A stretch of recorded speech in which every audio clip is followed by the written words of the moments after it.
All right, good evening. Welcome to the Wednesday, January 20th, 2021 Special Board of Education meeting here at District Office in Elmhurst. Governor Pritzker continues the disaster declaration related to the COVID-19 pandemic for all Illinois counties. At the time that the agenda was posted, Tier 3 mitigations were in place, which limits the number of individuals in a space. In accordance with Board Policy 2230, members of the public who wish to offer in-person public comment are able to do so at this meeting. To adhere to the mitigations, the public will only be allowed in the meeting room when they are called upon to provide their public comment, which will be based on the order in which the speakers sign in.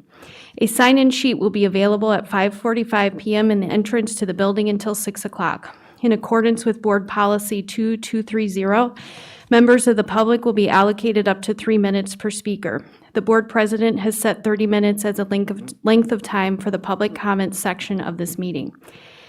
Members of the public will remain in the waiting area until called until the meeting by the board president. While members of the public will not be able to remain at the meeting in person, the board meeting will be live streamed for viewing on the district's website. Written public comments can also be provided where the board will acknowledge the written comment, but they will not be read. There's an agenda item 1B for the link. At this time, I would like to call the roll, and then we will continue. So, and we have one board member attending virtually, Karen Stufen. So when I call your name, please indicate that you are present. Dr. Margaret Harrell? Present. Karen Stufen? Present remotely. Courtney Troutman? Present.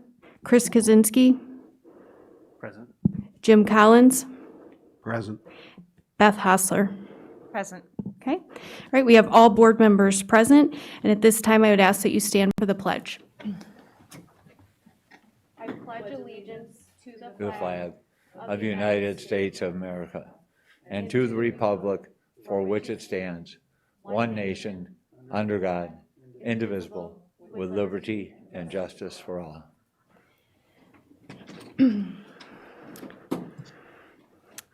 Okay, it is my understanding that there are no public comments tonight. Any written public comments that have been submitted will be posted on the website.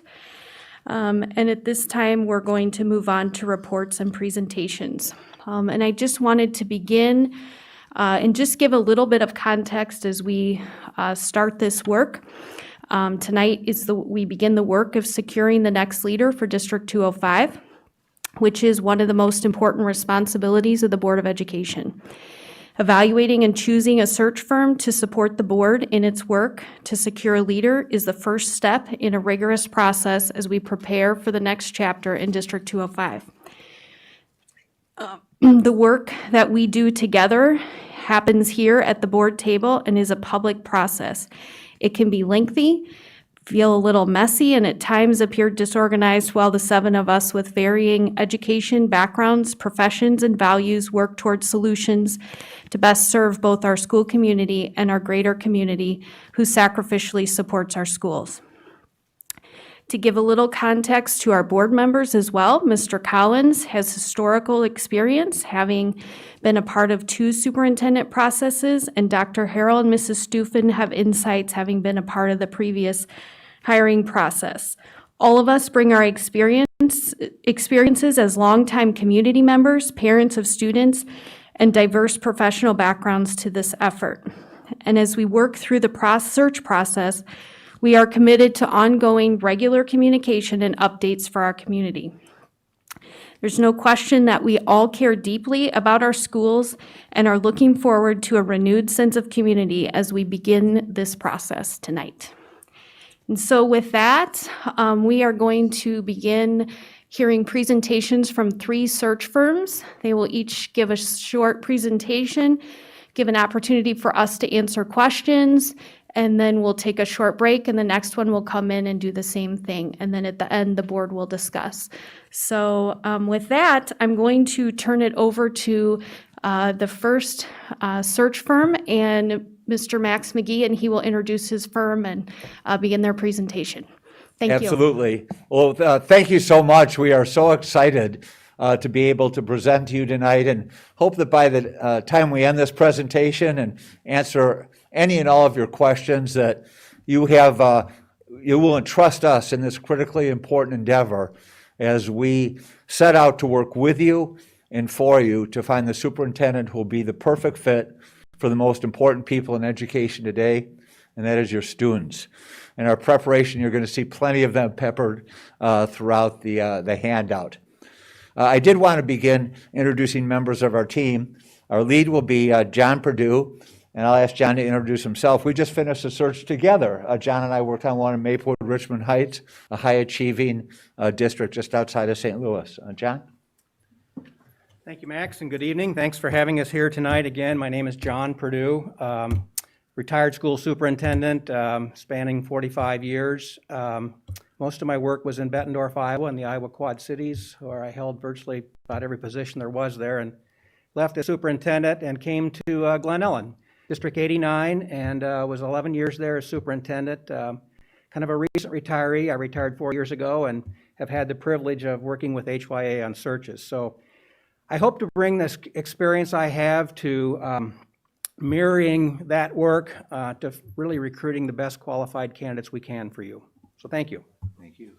And Jane Westerholt. Thank you, Max. Good evening. We're delighted to be here tonight and so thankful that you invited us. Jane Westerhold, I retired from Des Plaines School District 62 in 2016, but I failed at retirement. I became an interim superintendent in North Shore School District 112 Highland Park in 2017 and 18, and I am completing an interim position this year in Deerfield School District. And it's been quite interesting to do during a pandemic, as you all know. I am very proud to say that I have been an associate with this organization since 2006. I was mentored as a superintendent and associate by Bill Attia, and he still remains an icon in this business, and we all love and respect him immensely. I've held leadership positions in the state. I was the IASA president back in 2015, and I also served on the AASA governing board, and I still serve on a board for the National Center for Educational Research and Technology. And this is the first search I've been able to do now that I'm wrapping up my interim, so I haven't done one this year, and I'm delighted to have my first here tonight with you. So thank you again. Thank you, Jane. And we especially appreciate being here in person. I don't know about you, but we are pretty zoomed out. So it was great to put on the nice shoes and a tie and come down and present in person. We'll take you through the presentation, which is really an executive summary of the 21-page proposal that we had sent earlier. Just a little about our firm on page 2.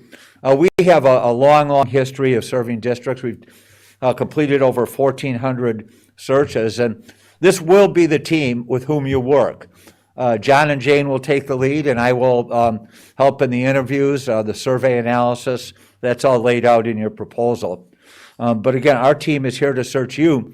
When you hire the three of us, you're also hiring a network of more than 90 consultants across the country. And so as we go through the phases, think about this outstanding reach across the country where we can recruit some of the best talent in the country and find individuals who will be a great fit for your district, because our job is to make your job difficult from those that we bring so that you will have a tough choice about who will be the perfect fit. We have a full-time back office support, and then we'll talk about the video engagement more deeply in just a moment. But I feel a little guilty presenting tonight because our motto is seek first to understand and then be understood, because we want to understand your needs. And so we want to understand you'll hear about through our engagement phase, but we've already researched your district, your strategic plan. In fact, I've been in 3 of your middle schools before the pandemic required the remote learning, and had the opportunity to talk with students, with teachers. But again, we just had the opportunity to scratch the surface and looking forward to learning more. We study your foundational documents, your budget, and your priorities. So again, that we can find candidates that are a match for your needs. Page 4, I want to talk just for a moment about equity. And because this is extraordinarily important to our firm, and we are well aware of issues and discussions in this community concerning equity. We want to make sure that the candidates have had recent and relevant experience in successfully addressing opportunity gaps. And that recent and relevant experience, we like to see work products and results and outcomes.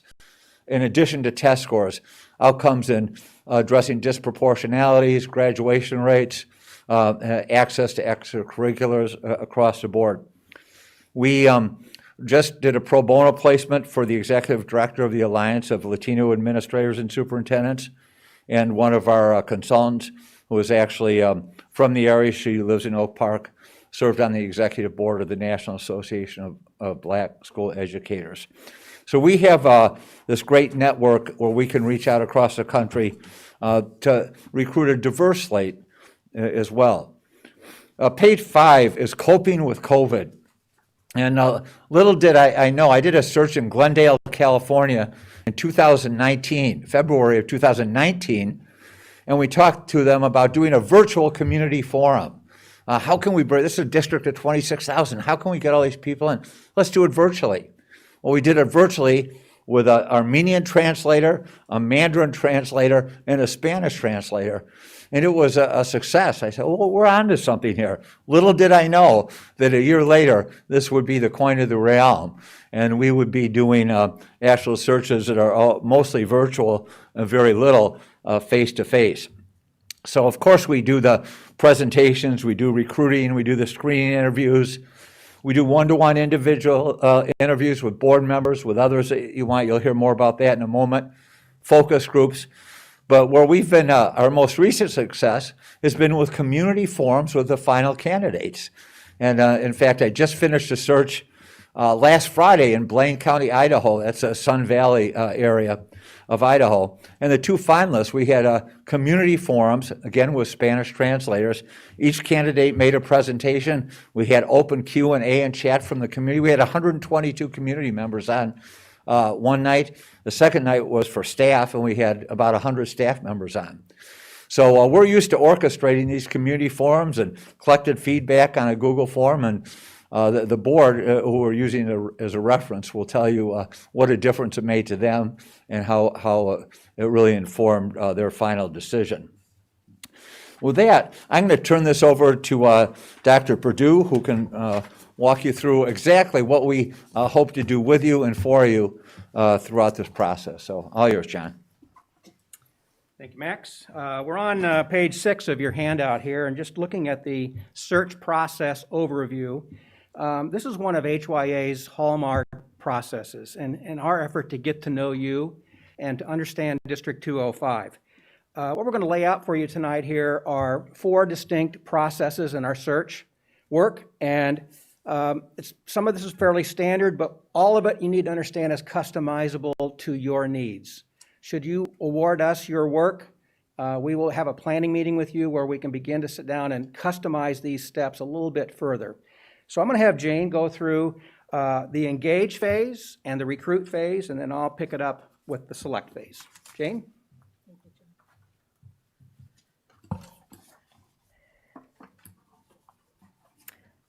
Well, once we start the engage phase, that's really where the action starts happening.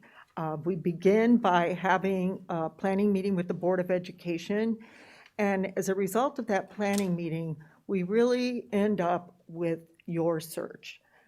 We're helping you with this search, but we want to know how you want to customize this search. So during the planning meeting, we're going to look at a lot of things. We're going to look at timelines, we're going to look at community feedback, we're going to look at the stakeholders you want us to work with. We're going to maybe look at some compensation packages early, just so we get a feel for that as we go out and recruit at a later date. So it's a really comprehensive meeting, and the most difficult part usually is figuring out calendars. So just make sure you start thinking about your open days in the future. But as we leave that meeting, we enter into the next phase of the Engage system, and we have a customized online survey that we would launch in your district very early on. This particular phase usually takes about 3 to 4 weeks. So we would launch the online survey. In the interim, while that is out there with your stakeholders, we're also going to meet with a variety of different focus groups. We're going to ask you which ones you would like us to meet with, but typically we would do students, we would do staff, we would do parents, community, business leaders, and we would individually interview every board member and every cabinet member. And then if there are other individuals whom you wish that we would also interview, then we would ask you to provide us with that information as well. Actually, I think that I could speak for myself, but I think I could also speak for many of our associates. We love this engage phase because it really, really helps us to understand your district. Because when we go out to recruit, we need to understand your district and who's going to be the best match. Once we are finished with the online survey and all of the focus groups, then we develop a leadership profile report and desired characteristics. And this is really what guides us. We'll present that to you in an open board meeting. That's not a closed session topic. And if you're satisfied, many times when we've done searches, there might be boards, well, I don't like that word, would you change this word or that word? But when we leave that board meeting, we're going to go out and develop verbiage that's going to be used as we begin our next phase, which is our recruitment phase. Once we have that leadership profile report, we can start matching candidates all across the country using, as Max indicated, our 90-plus associates across the country. We will actually send that information to them from the leadership profile report. We'll use it in our advertisements. We will use it in social media. We do LinkedIn, we do Twitter. We can do any social media that you desire, but those we constantly do. We will also work with the state organizations, the national organizations, and any local organizations that you might have. So once we start gathering the applications, we start matching. Okay, one of the things that we do is screen all of the applicants. Now, a lot of those applicants that are going to come forward and candidates are those that we have found from our network.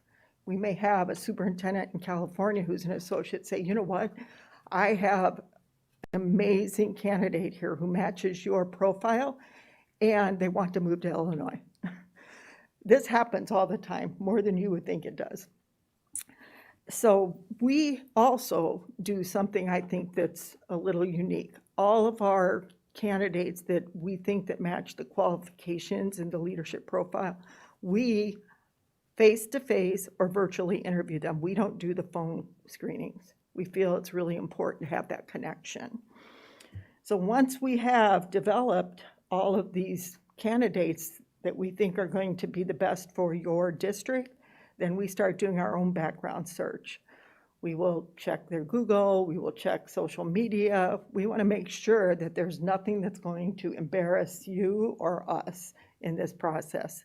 And we really encourage all of the candidates to be extremely honest with us, and we make sure they understand that we are going to be searching far and wide to see if there's anything out there that would embarrass the district.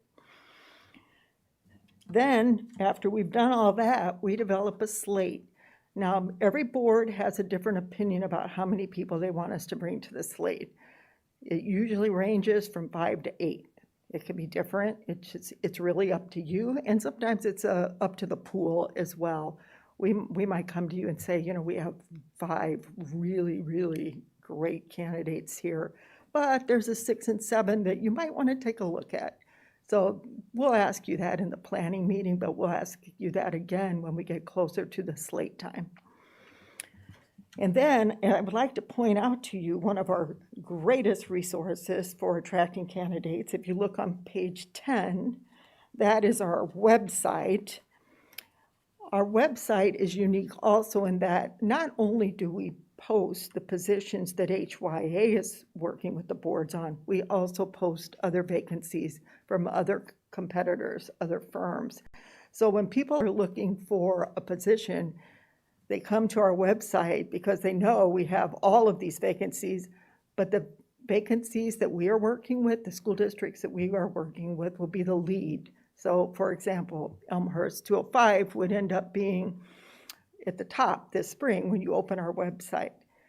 We're getting about 18,000 views on that a month, and I think it's actually higher now. Max, you might be able to have the analytics on that, but I think it's been higher lately because there has been a lot of action out there in superintendent life. And so there are a lot of people coming to look at our website. But that really has been a big help to us. And I am now going to move on to the next phase, the select phase, which is something I'm sure you're all very interested in. So we're on page 11 of your handout, and up until this point, the burden of the work has been on us. When we get to the select phase, it now begins to shift to you, the Board of Education. So as Jane alluded to here, we will present a slate of qualified candidates to you to consider. The number is generally up to you, as Jane has mentioned, but typically it's been in the 5 to 7 range. With that slate, you'll have, of course, the portal access. We will set up a Google Drive portal for you, password protected.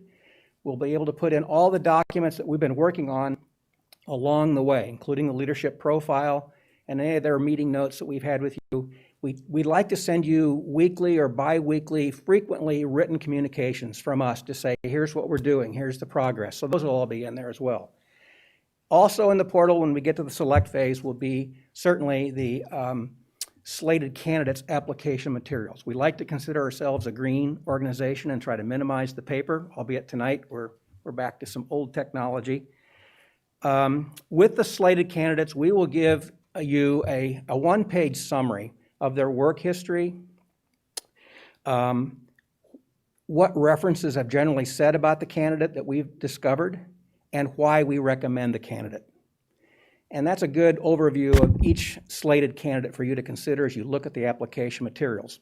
When we present the slate to you, you can say, gosh, I like candidate 1, 2, and 3, but I'm just not sure about 4, if that person is ready or not. The experience base may not be quite what we're looking for. And you have the right to set that person aside. Or you may say to us, can you go back and look for a couple more? So as we get into the select phase, the next thing we do is interviews are coming. So we will work with you on an interview workshop. Of course, we have standard sets of questions. You may have certain questions you want to ask that are definitely personalized to District 205, which we would work with you on. We'll set up the interview sequence, who asks what and what sequence. The search Max and I just finished, I mean, one thing maybe to consider here is that board in South St. Louis did all of their work virtually. They did interview one final candidate in person, but all the slated candidates were interviewed virtually. I hope by the time we're in the select phase here, we're probably in the May zone, and let's hope we're back to a slight degree of normalcy by then where you can do it in person, but just keep that in mind. We will assist you with facilitating board discussion and decision-making during that process. You will decide in that select phase, we want to bring back candidate 3, 4, and 5. 3 candidates for a second interview. We will arrange that, of course. And the logistics will assist you with where you want to do that and when. And we'll contact all those people. As we get to the final stage and you begin to make a final decision, there's one extremely important element that is the background check. And we use a third-party vendor, Baker Eubanks, to conduct a deep third-party background check. This isn't just any normal background check. It's very comprehensive. It is a board expense of about $1,900. And certainly does everything from a Social Security trace to county criminal records, child sex abuse offender, county court civil records, motor vehicle records, TransUnion credit records, any adjudication issues, university and academic credits, are they verified? National criminal record history, national sex offender history, social media, news media. You can see it's very comprehensive. You want that report before you award or determine a final candidate. You can have other candidates do that, but it does raise the cost just a little bit. So by that time, we're assisting you with selection, and you're making your decision. Hopefully, it's around the beginning of May by the time that is occurring. With the transition phase, on the next page of your handout, page 12, we would certainly meet with the appointed candidate and the board officers, and/or the entire board to discuss what we learned about the search process, how it can be assisting the new leader with a 100-day entry plan, of which we will assist with, and any entry goals that you think are important. We have other optional transition services that are available to you, including leadership coaching. In fact, that's in our proposal here for 2 days of leadership coaching with the new appointed leader. But we also do other things, as you may well know: board governance, superintendent evaluation, strategic planning, should the need be there. The timeline that is in your packet on page 13 is a general timeline based upon the 4 phases that we've just gone through. We'd like to start here in February, just in a few weeks. Hopefully have a planning meeting with you in the next week or 2 to get started. But you can kind of see everything we've described here, how it's laid out in the different phases and the approximate months. We're anticipating a May 1 appointment. If you had a different timeline, which we were not aware of, we're certainly workable, and we'll work with you in a planning meeting to speed up or slow down this process, whichever you prefer. The fee structure that's in your handout here is listed for you.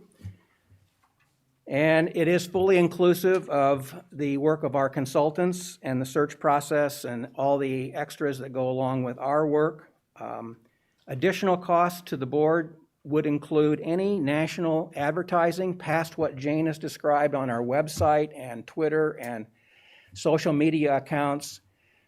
Sometimes national firms charge a fee for these advertisements, which would be part of an additional cost, as well as the Baker Eubanks third-party background check. Should there be any candidates who come in from a long distance away to interview, oftentimes they ask to be reimbursed for their travel expense. So that's another consideration for the board to consider. And with that, we'll flip this back to Max. Thanks, John. So I'll just close up here in the next minute and just quickly review the guarantees and then what we call our distinguishing differences. 94% of the superintendents we've placed in the last 30 years have succeeded through their first contract. If they don't make it in the first year for any reason, if you decide it's not a good fit, if there's a family illness, some tragedy, we redo the search for free. We are not going to recruit any candidate we place away from you during the duration of that first contract or a period of 3 years, whichever is longer. Let me just close with the distinguishing differences on page 16. As you've probably seen, we're not one to read through slides, so I'll just highlight the 3 key points here. First is our recent and relevant experience of this consulting team. John lives in Clarendon Hills. Jane lives in Schaumburg. I live in Barrington. I grew up in LaGrange. I actually remember, not that fondly, the York High School wrestling room back in the 1960s, and remember the York cross-country perennial championship as well. So we are locally born and bred, but we do have a national network of consultants to assist in finding the best candidates for you. Next, I'd like to point out the stakeholder engagement. Jane gave an overview of that. Well, we talk about 15 interviews lasting 45 minutes to an hour, 20 focus groups, 45 minutes to an hour, evening community forums for staff, for the whole community, however you want to divide those up. That's a lot of time, a lot of deep engagement, and we do the online community survey. We just did one for a district of 4,000. We had 1,700 responses. So we work with your team. We have templates to get that out the door through the schools because, again, we want the community to feel included and involved.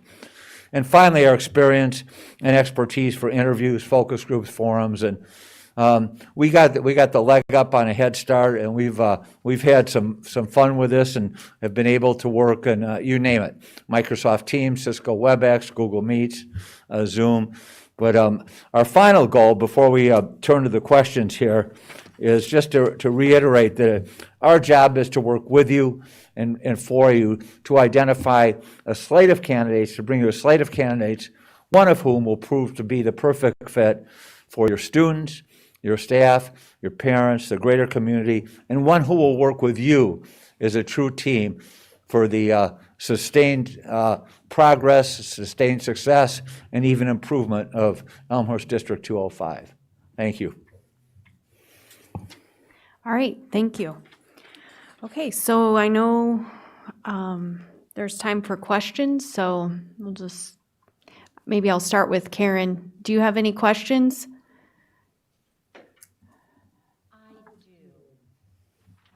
Where do I start? I just wanted to make sure, I think you've said it twice, but I wanted to make sure that I was reading it correctly. I'll start with the transition phase. The items that are outlined in the transition phase are outlined 100-day plan and staff superintendent goals. That is included, it is not an add-on? That is not an add-on, that is included. And we like to do that with a board, and those are 2 or 3 hour workshops, but that is definitely included. Included, awesome. And then, when Max, you said at the end in summary, the 15 interviews, 20 focus groups, I can't remember how many community forums, online surveys, that's all included? That's all included, no extra charge. Yep. Okay, so the extra charge on the national advertisements, what's typical? Like, I think that we would want a national search, look for the best candidate across the nation that would be, fit for us. So what are you thinking that cost would be? Most boards are choosing the package one. John, what's that, $2,000 approximately? So that does get with the National Superintendent's Network, Education Week. $1,950. How much? $1,950. $1,950. There are more expensive packages, but frankly, we find our website, working with our state and regional agencies, are plenty. So we have not recommended going beyond package one really in the last couple of years. We do like to ask if you're interested in recruiting diverse candidates. That add-on of the National Association of Black School Educators and ALIS package is $520. Is that correct? $520, excuse me, package one is $19.99. Package one is $19.99. So that is an add-on of about $2,500 for that national advertising. Okay, and I'm sorry, and then you started to talk about some of the other forums. About the forums? Diversity, the diversity, sorry. Was there something that you were going to add there? If not, that's okay. Oh, it's called that's the add-on for $500 for the advertising. For ALIS and the National Association of Black School Educators. Yeah, so what I was trying to get a sense of is, what do you recommend for us if we want to do a true national search, and what you think that we would enter into beyond the standard package? I think you've given me a sense of that. Yeah, really, we have found, and again, we've worked with districts across the country, though, that the package one with the add-on of the ALIS and the NASB for $2,500 is perfectly adequate. In fact, I led the search in Idaho, and they wanted to add on package two. We got one candidate come through the top spot jobs in package two, and that candidate was, frankly, we didn't even conduct a screening interview with that individual. So, but however, if you feel package one is not, if we're not getting the right number of candidates, we can always add to that if necessary. But frankly, we don't think spending money on a large print ad in Education Week is going to be worth the money.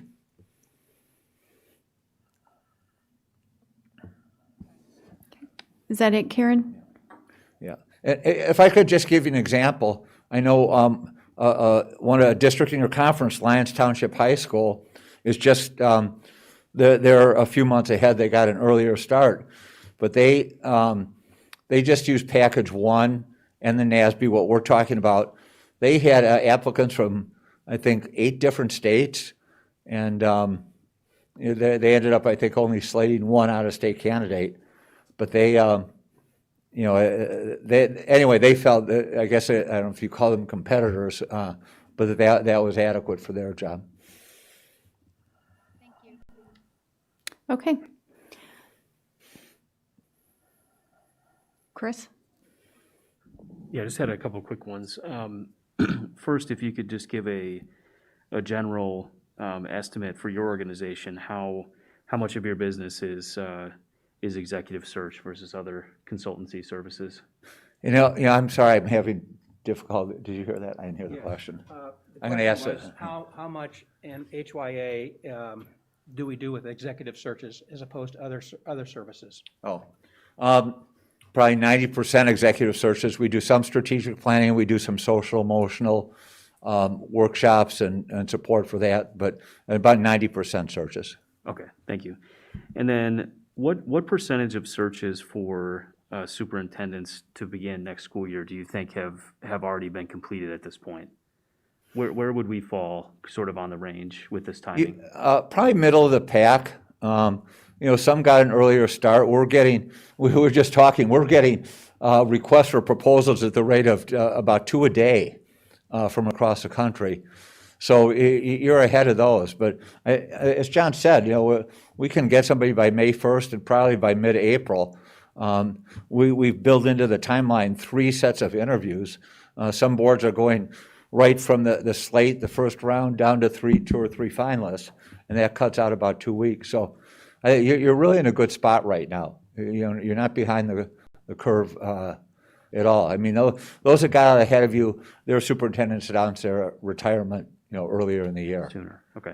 I would And just then- add as well, I mean, the good thing here, in DuPage County, there really aren't that many superintendent openings right now in the county.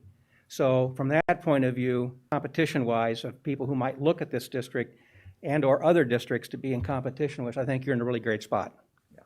Okay, thanks for the thoughts on that. And then lastly, how does the, interim versus permanent process work? Is that a dual track process that's run throughout, or how would that work?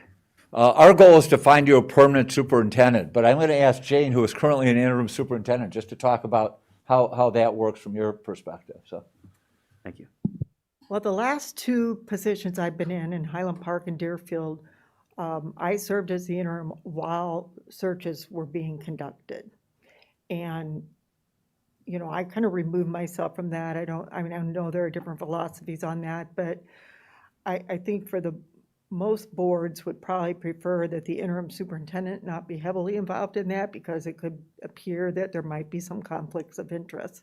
So I have not been involved in the search. Now, having said that, I give insight. I've been around a while. I have a great network. I know lots of superintendents, so I do share with the board and the search consultant who's working on the search. Yeah, I'm aware of this situation with this particular candidate. It might not be a good match for this district. So I do think it's important for the interim to be brutally honest. But they're very different. And I'll give you my husband, for example. He's a retired superintendent. He did 8 years of interims. And the reason he did 8 years is because in 2 of the districts where he was working, they went through the entire search process. The board wasn't happy with the candidates and they asked him to stay another year. Thank goodness that hasn't happened to me. But, so, there are all kinds of scenarios that could occur with interim superintendent positions and regular. But I am totally confident that we would be able, your district has such a great reputation. You have so much to be proud of that you're going to draw a lot of really highly qualified candidates to your pool. and if your interim is an internal candidate, if you'd like us to, we treat internal candidates like every other applicant. We screen them, we look at them, we interview them, so, but we would like to, if you have an internal interim, we'd like to know if that individual would be a candidate. Beth? You touched a little bit on having some forums with the candidates once they're narrowed down with the community. Can you just talk a little bit more about how you help the candidates understand our community and their priorities and values so we can be sure that we have someone with the strengths and that would suit our community and the things that are important? Yeah, certainly. So as soon as we complete the leadership report, we make a board presentation, and we post that on our website. But we also send it to all the applicants, and we'll have some applicants, before we complete the leadership profile report. Some will come in afterwards. We determine that date with you all, and we expect them during the screening interviews to really understand and dive in and be able to basically cite chapter and verse pieces of that interim report, the leadership profile report. We have examples that we can share from other districts, but our survey, we color code it to show areas that are just super strengths and areas that need extra attention. We summarize the comments. A district I was sharing, we had 1,300 comments, and we broke it out basically about, I think we had 80 comments that were representative, some from students, some from parents, some from taxpayers, some from teachers. And so we expect them to do that. When it comes to so that's the first part. So we want to make sure they have that background when we screen them. And the community forums in Illinois, you can't have a confidential search all the way through. We're finding more districts would just as soon have their 2 or 3 finalists to have the opportunity to meet the community, meet some of the staff. And so those forums, generally they're structured, the board asked them to talk about 2 or 3 points that are germane to the district for 10 minutes, and then just open it up with a chat and Q&A function and answer questions over the course of an hour and 15 minutes. And again, those we have a quote from the board president in Idaho, Blaine County. He said, "We never would have had 122 people come to me." Now you probably have 10 times that from what I'm reading. But and so they were so appreciative to be able to include the community in this time of COVID. So, yeah. Thank you so much. Yes, thank you for the presentation. A couple questions. You said you did some research on us. Can you tell me, 3 of the things that you saw that were our greatest strength, and what was maybe our greatest opportunity? Oh, during the time in the middle school? No. When you said when you came in, you did research on us. Yeah. Sure, certainly. So I think I think one of the challenges that I saw anyway was the issues around equity and ensuring that all students had the opportunity to participate in the more rigorous classes, the extracurricular activities. I think another challenge is around social emotional health issues. And I know the district, I saw, for example, Rosalind Wiseman, actually she was postponed till, I think, February 3rd. I've actually had the opportunity to hear her speak, and had the opportunity, and I know Julie Lithcott-Hames was in earlier. I actually worked with her when I was in Palo Alto. She was a parent in the district, so we had the opportunity to have her come in there and speak. So those 2 issues seem to be of significant importance and a significant challenge. And frankly, when Sharon Fries and I were even meeting with middle school students, what we heard about some of the issues that they're facing with. And a lot of it's technology driven, frankly, behind the social emotional issues. A lot of it's due to sleep deprivation. For the older kids, we heard a bit about what we call the performance arms race. I'm thinking in 6th grade about how am I going to go get into an Ivy League school. So those seem to be the 2 real challenges. As far as the strengths of the district, the diversity of the district has been cited as a strength. The quality of the teaching staff has been cited as a strength. It seems there's been some issues with the union. I don't know what those are, but those are things. When we bring a leader, we One thing we always do is we look for non-listed references, and on our searches, we talk to union presidents. So when it comes down to the finalists, we get a hold of that union president in the other district and see how do you work with, how's that individual work with your associations, usually plural. So that's just my quick take on it. And I don't know if you had anything else to add. No, perfect. Thank you very much. You're welcome. You mentioned in your presentation, you said 94% of the time that you get a connection. That's 6% of the time. Can you talk a little bit about what might have happened there and the resolution process? Yeah, so we actually follow up with that. Oftentimes the first year is usually it just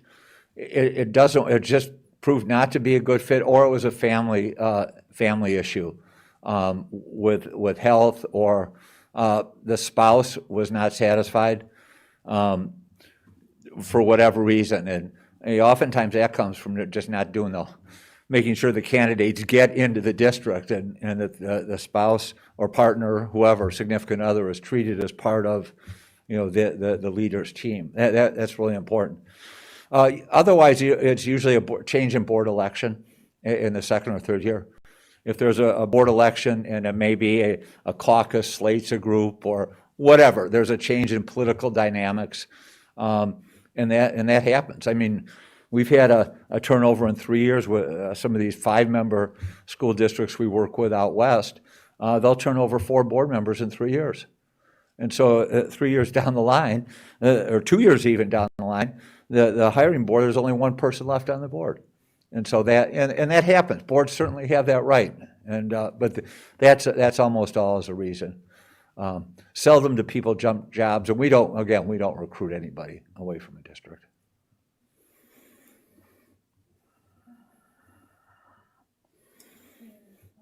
Oops, sorry. One last question. Just curious, you mentioned that and I'm originally from St. Louis, you mentioned that you had done initial recruitment in St. Louis, South St. Louis. Just curious, where was that? Go ahead, John. He was the lead on that search, so. That was Maplewood, Richmond Heights, MRH. Yeah. Great school district. So Sarah Hall left, and we replaced her. Max and I would have gone to work for there right away. It was so good. We were hoping that he needed an interim.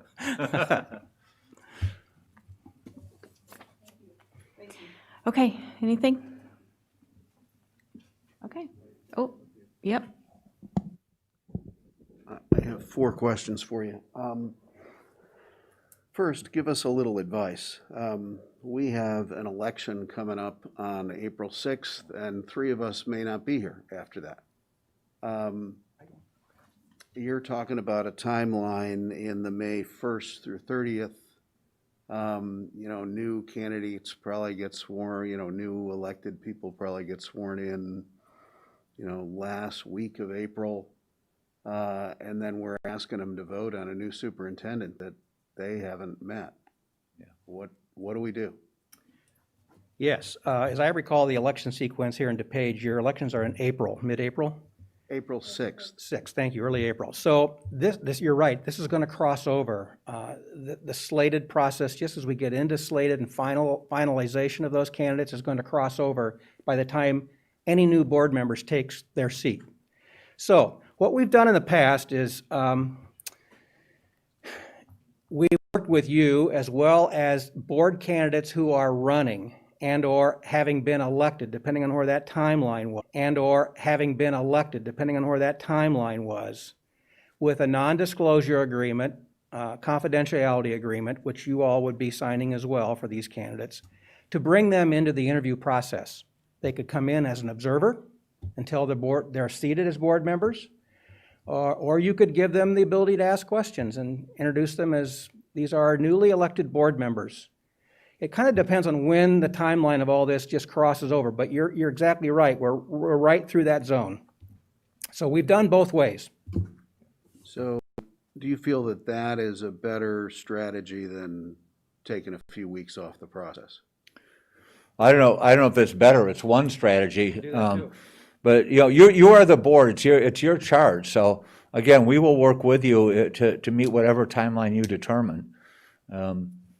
So that's it's better maybe for some districts and not as good for others. As John said, we've done it every which way. We've had, in fact, even candidates around the room while the board does the interview, and they're not asked for any input, but they just observe. So I'm not sure how that worked out, but that's the way one board wanted to do it.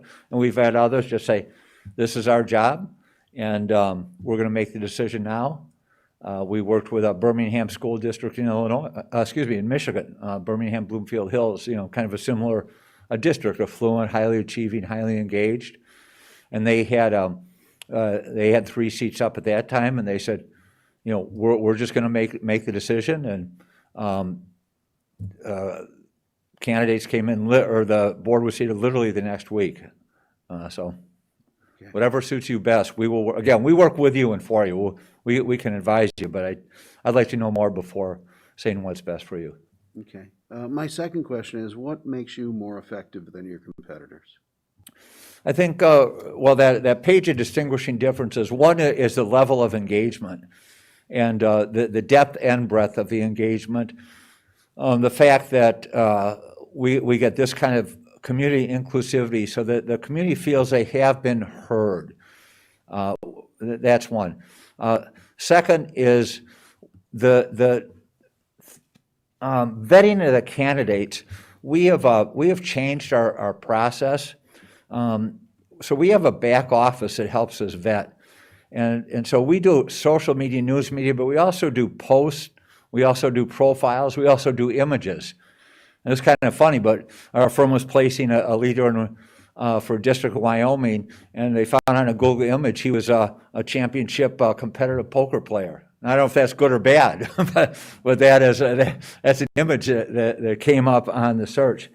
And then we do the third-party background check, and we realize that is an extra cost, but the fact that they can go so deep into financial and court records that we don't have access to, the fact that they can verify transcripts literally around the world. The superintendent that we placed in Aspen last year, I co-led that search. He had graduate hours in Scotland, and Baker UMags was able to verify that those were in fact credit-bearing graduate hours. The third thing we do is if we find anything that gives us pause, we require them to make a written response. I mean, we don't just anymore sit down and say, well, tell us why this is in the paper, or, what's that. We sit down with them, and they have to give us a response in writing. And frankly, we've had candidates drop out of searches when they've had to do that. And as I said earlier, we now require non-listed references, and those include association president. So that vetting and verification. And then the third part's just the experience with the video conferencing and our capability with that. Okay. Once you get to know us, do you just rely on who applies for the job, or say you get to know us and you say, boy, there's a sitting superintendent in wherever. I've known them for years. They seem like they'd be a great fit here. Do you make outgoing phone calls to people who aren't applying? Absolutely. And that's an important way to do it. I mean, How often does that occur? frequently. Frequently. In fact, when we did Maplewood Richmond Heights, we went through, John and I went through and asked every board member, do you have anybody? And Katie Kaufman, who's the board president there, she gave us 12 people. Oh, but yeah, we had finally a list of 12 names. We called each and every one of them, and we had several applying. I think 3 of those were slated, if I recall correctly. And we also get names from the community. The search that we did, I referred to in Glendale, California, her name came up from the community. And from several different focus groups, and we recruited her away from. She was a second in command at LA Unified, and we recruited her away from. She took a pay cut to go to LA Unified. The place in Aspen, he was superintendent of the year in a different state. He took a $25,000 pay cut to work out in Colorado because we recruited him. And again, we had heard about, hey, here's a guy who has a lot of talent, and we had heard that he was eager to move west, be closer to his daughter. And So yeah, well, if you have names, we'll go after them, provided we didn't place them within the last 3 years. Yeah, So that's fair. And then my last question, you're going to bring us, it sounds like 5 to 8 candidates. Right. Will we be able to see the resumes, and you can even take the names off of it, of the people that were like, I'll call it next in, the people that just made that cut, or that just didn't make the cut to come bring to us? Absolutely, and that's, John mentioned a non-disclosure agreement. We have that, and we would ask your attorney to review it as well. But we're very comfortable sharing those with you. And we sometimes do have boards say, this one looked interesting, can we add this person? When I worked in the Denver search, they added a person. They added 2 people and took 1 out. Generally, but 5 to 8 seems like a good number, and usually it works the other way. It's like, gosh, 8 people is a lot to interview. Who can we visualize in our top 3? And they cut it down to 5 or 6.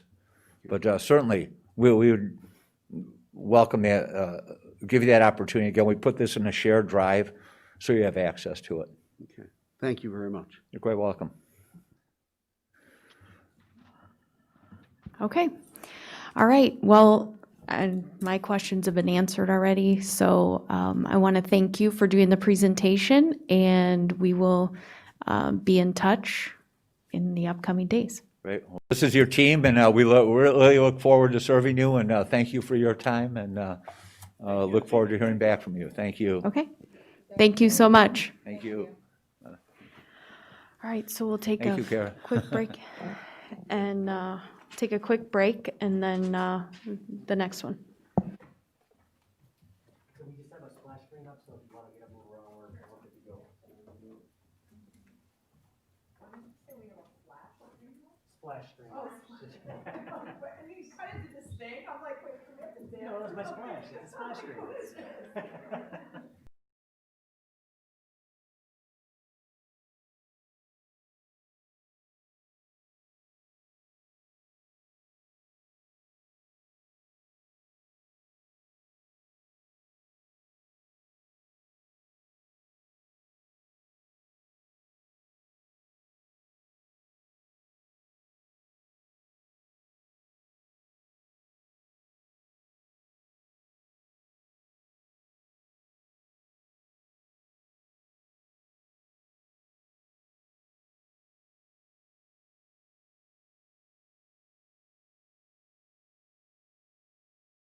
All right, so we are ready to start the interview with the second firm. And so I'm going to turn it over at this point to Linda Yonke, and she will introduce the firm and her associate. Good evening. I'm Dr. Linda Yonke, and this is Dr. Tim Schimpf. We are here representing School Exec Connect tonight, and we would be your team if we are selected to do the search for your new superintendent. We have a print copy of the proposal. Would anyone like a print copy? Okay.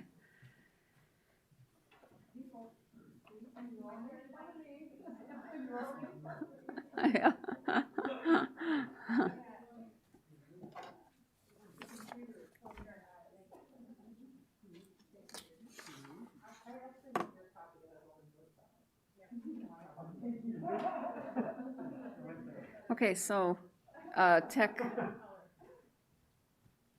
Now I need to figure out how to advance this screen here. Oh, there we go. It happened. Went too far though. All right, I'm going to stop the share for a second while I get this back.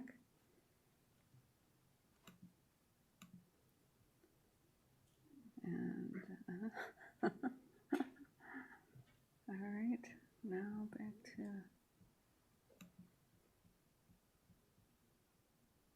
share screen.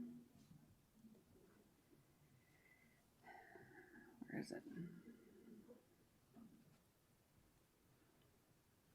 Right here, but I don't want that slide.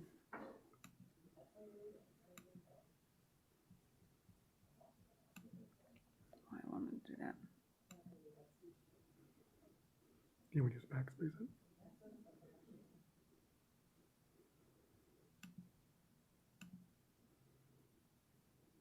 All right.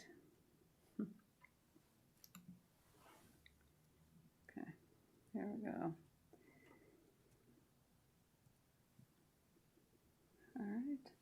All right, here we go. Back to the beginning. I'm Dr. Linda Yonke, and I am thrilled to be here tonight. 6 of the happiest years of my career were spent as principal at York High School from 1998 to 2004, and it is really fun to think about working for you in this capacity. I'm retired superintendent of New Trier High School District 203, retired in 2017. And left here to take the assistant superintendent job at New Trier and then became superintendent 2 years later.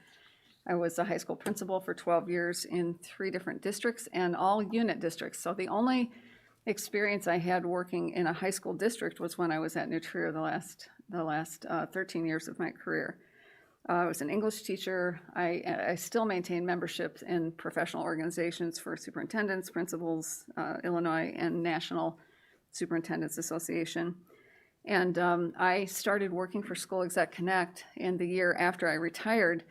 I became familiar with School Exec Connect when I was at New Trier. We used them to hire some other positions. I knew of districts that had used them. I knew some people very well that were with the firm, including the founder of the firm, Linda Hansen. And it was a group that I felt that I would be very happy to be associated with. Dr. Schimpf will talk about. Good evening. I'm Dr. Tim Schimpf. I'm currently in my 8th year as superintendent of Yorkville School District. We are a pre-K-12 district of about 6,400 students. Prior to that, I was a high school principal in Yorkville, as well as an assistant superintendent. So I've been there, I guess now in my 14th year. Before that, I was at Hinsdale Central for 8 years as an assistant principal and dean of students. And prior to that, I started my career at Leiden High Schools, where I served as a special ed teacher, a department chair, before moving on to Hinsdale. I've been with School Exec Connect for a couple of years now. The current president, Kevin O'Mara, I work with him at Leiden, and I've been reconnected ever since. And very honored to work with School Exec Connect. For me, it's an opportunity to give back to other districts. I'm certainly affiliated with many organizations, with suburban superintendents organizations, LUDA, AASA, IASA. So my network is wide. I I still do a lot of interaction with surrounding districts, surrounding superintendents in my current role. This is an intriguing position for me to help support with Elmhurst. I look at your district demographics. I look at some of the programs that you're working on. I look at some of the enrollment growth, your master facility plan, all the things that we are going through in Yorkville, I see reflected in the work that I've studied in your district. So to me, it's an exciting opportunity, both to give back to you, but also to learn and to see what's going on in other districts. So I'm very pleased to be here, and we appreciate your time. I'm very pleased to be here, and we appreciate your time. Our district, our firm was established in 2004 and has conducted over 400 successful searches. There are 60 consultants that work with the firm and hundreds of contacts and associates nationwide, but mostly focused in Illinois, Minnesota, Wisconsin. Every search that we've done of those 400 have been completed on time and within budget. We have a 96% success rate, which we define as the superintendent or whatever position was hired is in good standing with the Board of Education after the first contract. Most of the searches are for superintendents, but we have done some searches for other positions in the district as well. We have a strong list of references from quality school districts, some of which are included in your proposal, but we have obviously more than that as well.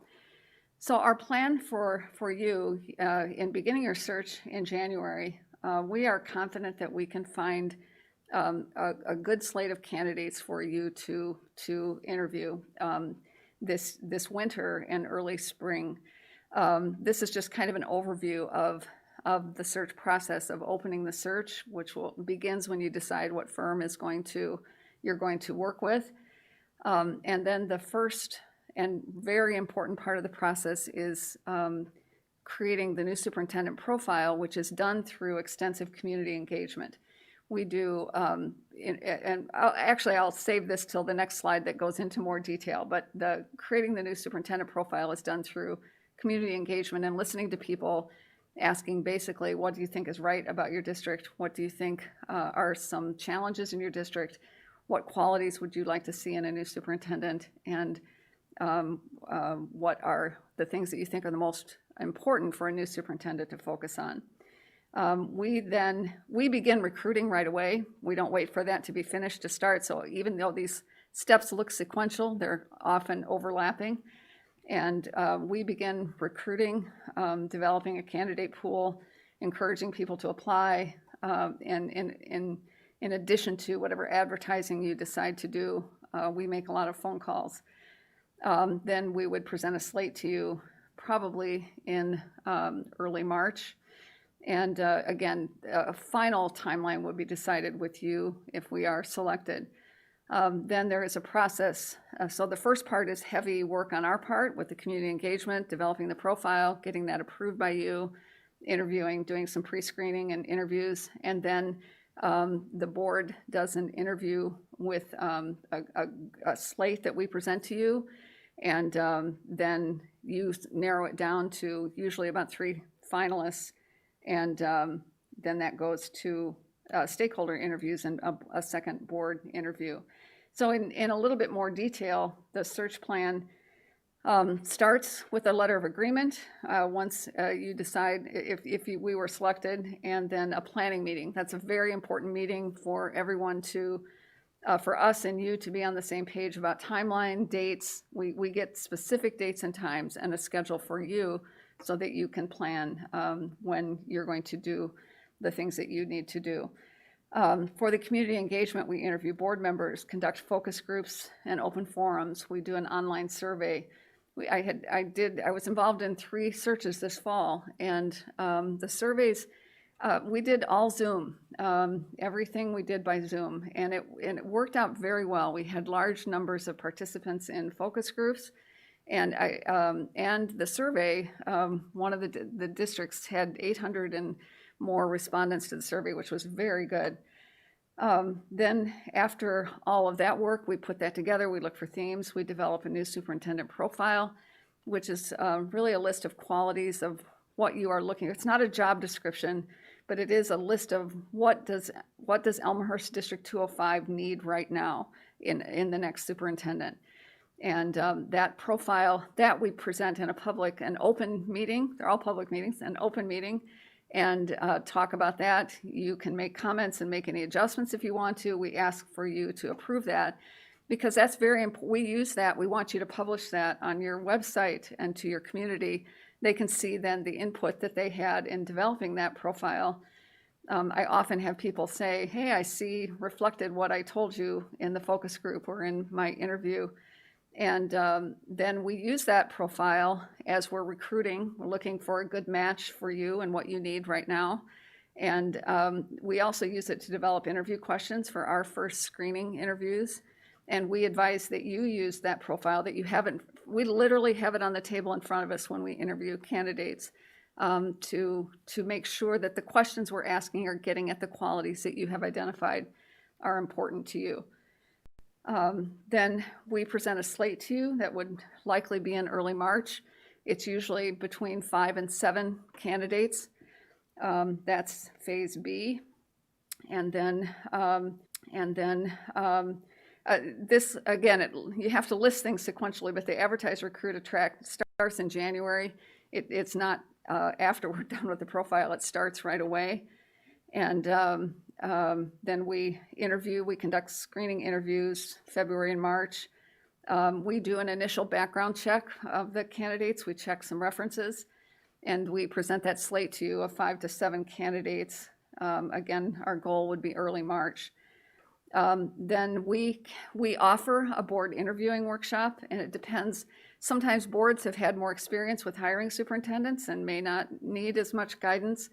We can help you put together a list of questions, or you can make up your own. I've seen boards do either one. But we have a list of sample questions that you can choose from. You can create your own. But again, using that profile, the new superintendent profile is a good way to create questions. And then we envision your initial round of that slate happening in March. And then you narrow it down to 3. And usually it's pretty close in time, maybe the next week, that you would have those 3 finalists back, usually 1 each day.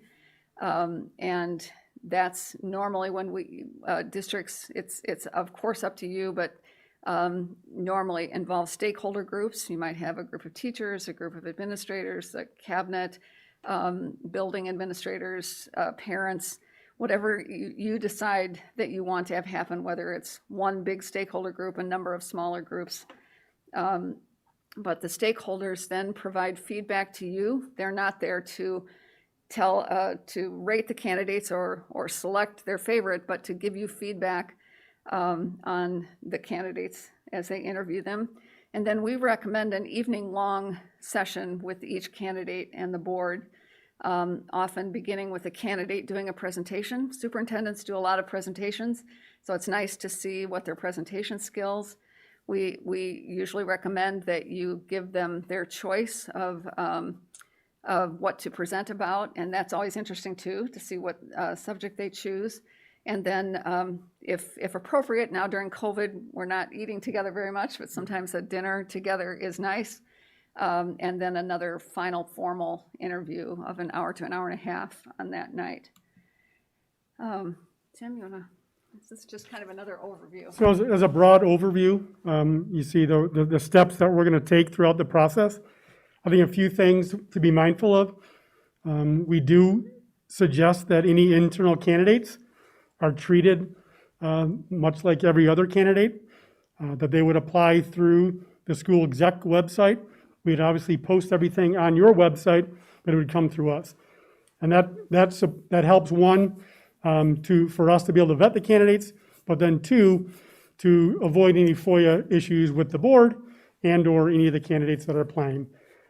As we meet with you for your initial meeting, we will also talk about what kind of process it's going to be. Would you like an open process or a closed process? A closed process typically is the community doesn't find out any names of the finalists, actually to the last one is named. An open process is more where the three finalists come together with the stakeholder groups, as we talked about, and then they're weeded down into a finalist that the board will ultimately approve and name to the community. And we will work with not only the board president, but if there's a communications person, the people that oversee the website, to make sure that all the information is on the website, that people know the outline and the timeline that's being done, when the profile is created, when the survey's ready to go. That'll all be on your website for transparency and communication to the public.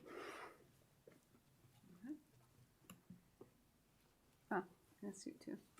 And then three, we think are very important guarantees. The first one, if we bring that first 5 to 7 slate of candidates to you, and you do not want to move forward with any one of them, then we will go back and recruit more and go through that process again at no additional expense. If the superintendent that you ultimately approve resigns within the first 24 months of their start date, again, we will conduct a new search for no additional fee. And lastly, we will promise the school exec will not recruit over the first 2 years of the two lives of the contract. So typically a 6-year timeframe. We will not actively seek out your final approved superintendent. On the first guarantee, that is, assuming that you interview this late and you say there's no one here, or there's only one person we want to see more, then we would go back and continue the search. But these guarantees are pretty unique, and we have found that to be reassuring. We have not had to, in my experience anyway, we've not had to do this, but we would. This is absolutely an important part of our guarantees. Our fee is $20,500, as you saw in the proposal, and that we're not billed hourly. However much time it takes us to do all the things that we're describing here tonight, that's included in that fee.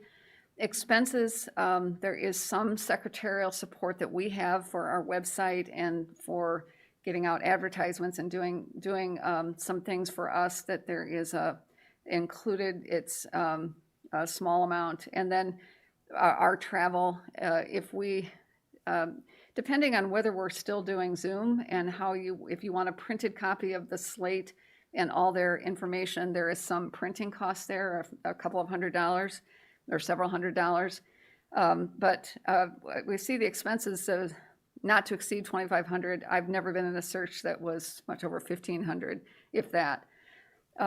Advertising is a separate cost, and that's one of the things at the planning meeting that we would talk to you about, where you want to advertise.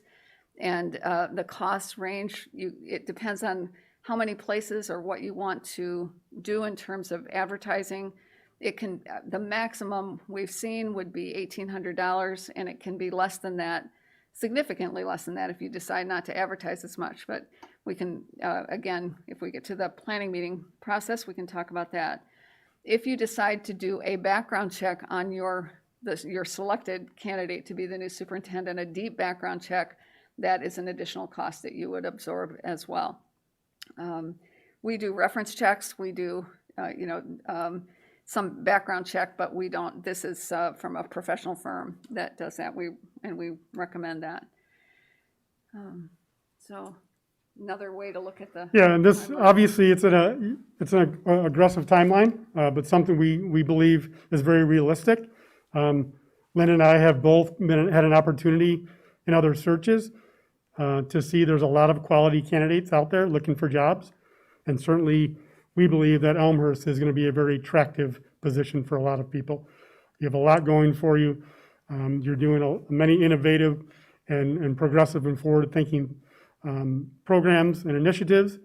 So you're in a wonderful spot, and we believe the time, if we start, obviously, in the very near future, we have no problem getting to our April timeline of completion. Okay, well, that is it for our presentation. You have the copy of our proposal as well that goes into all these things in more detail. And we think it's most effective for you to ask us questions, so we're ready to do that. Okay, thank you. Margaret? Thank you very much for the presentation. I'm sure, you know our district, and I'm just wondering, if you were to talking to another candidates, how would you profile our district? What do you think our top 3 strengths are? What's our opportunity? So reputation, location are two great, of the great strengths of Elmhurst District 205. You have a tremendous reputation from preschool programs through a wonderful high school that is, one of the best in the whole Chicagoland area in every way. So it's a very appealing district for someone. It's a prestigious job to be superintendent here. The location, 18 miles west of Chicago, 10 miles from, or less than that, from O'Hare. And it located, I remember when we first moved here, I call it planes, trains, and automobiles. You're by the airport, you're by the highways, you're by the city, you're an easy drive into the, not always easy, but a close drive into the city. And so it's a very attractive location.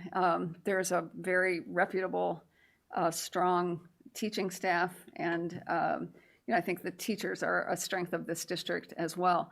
The facilities have been well attended to. That's not true in every district, and I was proud to be part of the project, the referendum that passed in 2000 and the rebuilding of York, but that's in 2000 and the rebuilding of York, but that was almost, 16 years since it was finished, but there have been many other projects, including what's going on right now, and that's appealing. So it's very appealing. The things that Tim mentioned, that the kinds of initiatives that you're working on are things that educators are interested in doing. But now you have to give us our greatest opportunity. Your greatest, At least one. At least one great opportunity. I truly believe that Elmhurst is on the cusp of greatness, of moving to a different level at all of your schools. I think that more of your schools should be exemplary than are and can be, and that there is, not that test scores and labels from the state always mean everything, but I think that as a symbol of what you could aspire to be. I think that student achievement at all levels could be. I think there's room for growth, and that's an exciting opportunity for people when they see a good district with involved parents, a great board, great citizens and community involvement. The people move here for the schools. That's a great strength of this community. But there is an opportunity, I think, to push a little bit further and achieve even more. I'm sorry, if I could just two more, and I'll make these quick questions. Okay. You mentioned the importance of this profile. Yes. And the questions, interview questions that they align with that. Can you talk a little bit about how you might help support to make sure the questions align with the profile or what you've seen in the past? Yes. It's interesting because you have these 4 rather simple questions. What are the strengths of your district? What are the challenges that you're facing in the next few years? What would you like to see the superintendent focus on, the new superintendent? What are the qualities and characteristics? So you would think maybe you get the same kind of answers in every district, but it's very unique, the kinds of things that people are looking for and are focusing on. And so I can think of districts, for instance, where I did, one of my first searches was at an elementary district, and the superintendent that was leaving was extremely well liked, and that profile tended to be, we want the next superintendent to be a lot like the current one. And then in another district, maybe there is more focus on, we would like to see a superintendent be more involved in the community. We would like to see, there are just areas of focus, and maybe it's something to do with academics. Maybe it's visibility. Maybe it is leadership, building teams, working, being able to be collaborative, and transparency. And there are different areas of focus that come out in those profiles.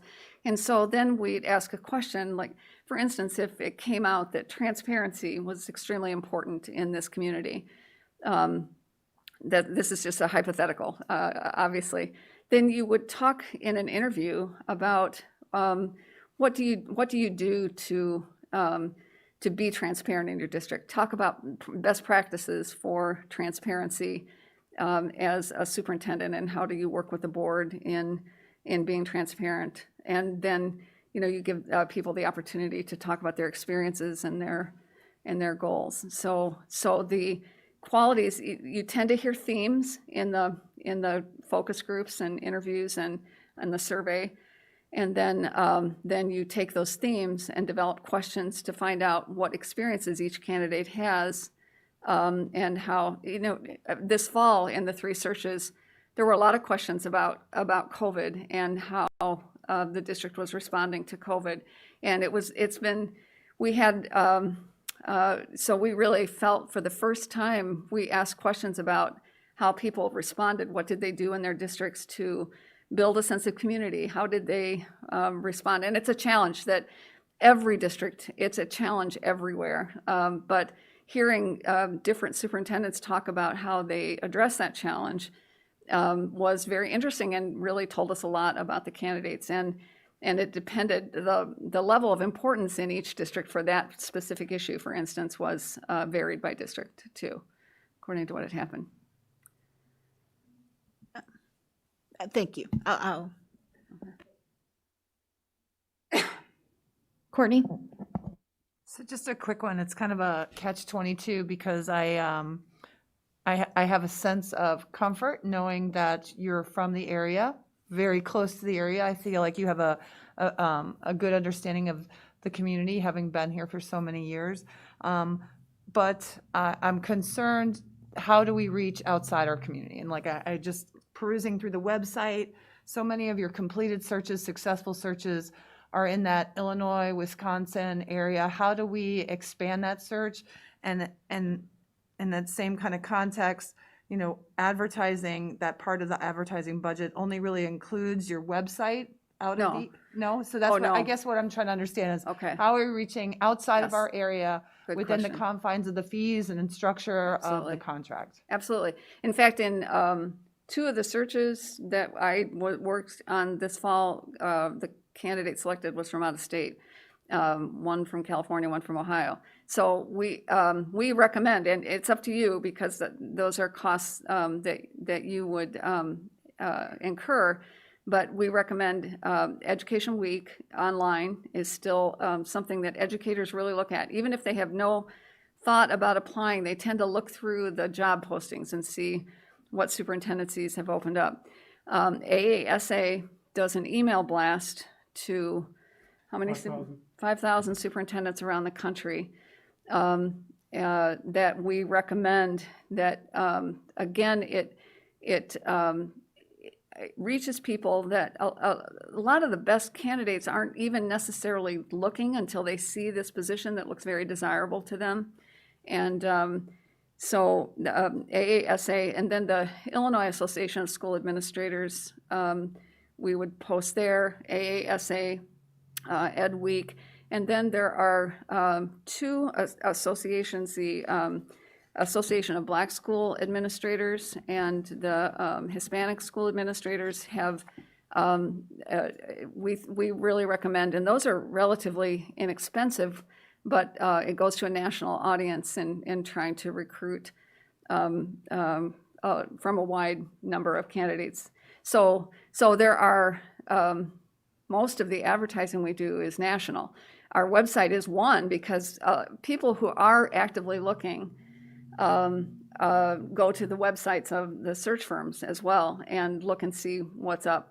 But again, we find too that sometimes people don't think of looking for a job until something comes open that they might be interested in, that they see through an advertisement. So we do recommend that. You can also use LinkedIn.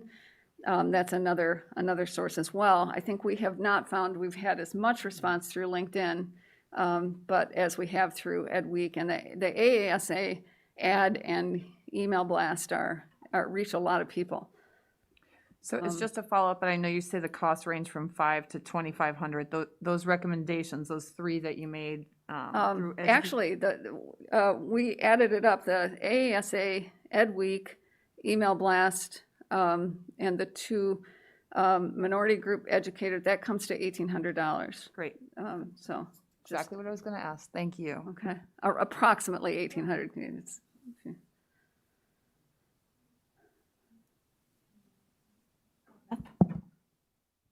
I just have one question.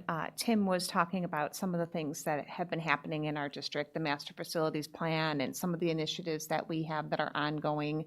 How do you help the candidates really understand our community, the priorities of our community and the makeup of our community, and then some of the initiatives and things that are happening here so that we're sure to get candidates that have the qualities that we need to carry that forth? I want Tim to add to this, but I will also say that as we interview candidates, if they haven't researched the district that they're applying for very thoroughly, they're not someone we're usually interested in. That it naturally comes out in the questions we ask, at the beginning, even why are you applying for this position? And we get a good insight into their research. I think it's also, candidates often, if they're from out of town, they want to come and visit the community, and that just informally. And everything is different with COVID, but used to be candidates would go to a coffee shop and just sit and maybe even chat with people there and see what people think of the schools. And so we really encourage, but of course, that's getting to know the community. That's an important part of making a decision, but also the school district, you'd be amazed at how much people learn from looking at your website. And Tim, you want to, I don't know if you want to add to that, because. Yeah, and obviously through the focus groups, through the conversations with either individually as a collective board, you're going to share with us your priorities, the community, the staff, possibly the students, if you have them as a focus group, some of your religious leaders, some of your chamber leaders. All of that information is going to help tell the story of what Elmhurst wants to be, what currently is, and how we're going to get there.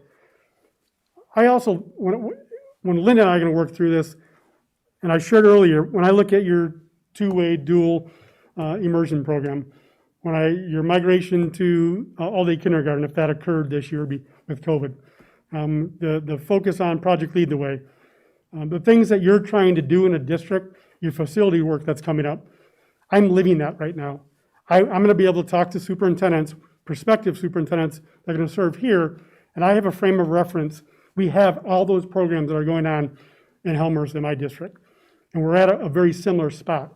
Your performance in student achievement, a little higher than ours, but you're at, you're 52%. You're 20% at IEP students.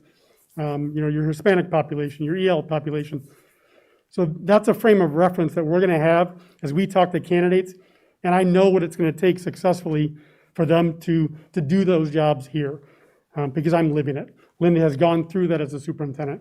So we have a good balance. I know the work that I'm doing with my network of colleagues across the state and across the country. I understand what the needs are, I understand what the challenges are. What I don't know yet is how that fits into your community. And that's how we're going to learn, by conversation, by surveys, and through the planning process that we would do to get to the end result. Thank you so much. Appreciate it. Thanks. So sort of building on what you're saying, and you mentioned that you feel like we're on the cusp of greatness, which I completely agree. And a lot of things that have been put in place recently. Do you recruit? Can you speak to that? And Absolutely. We recruit.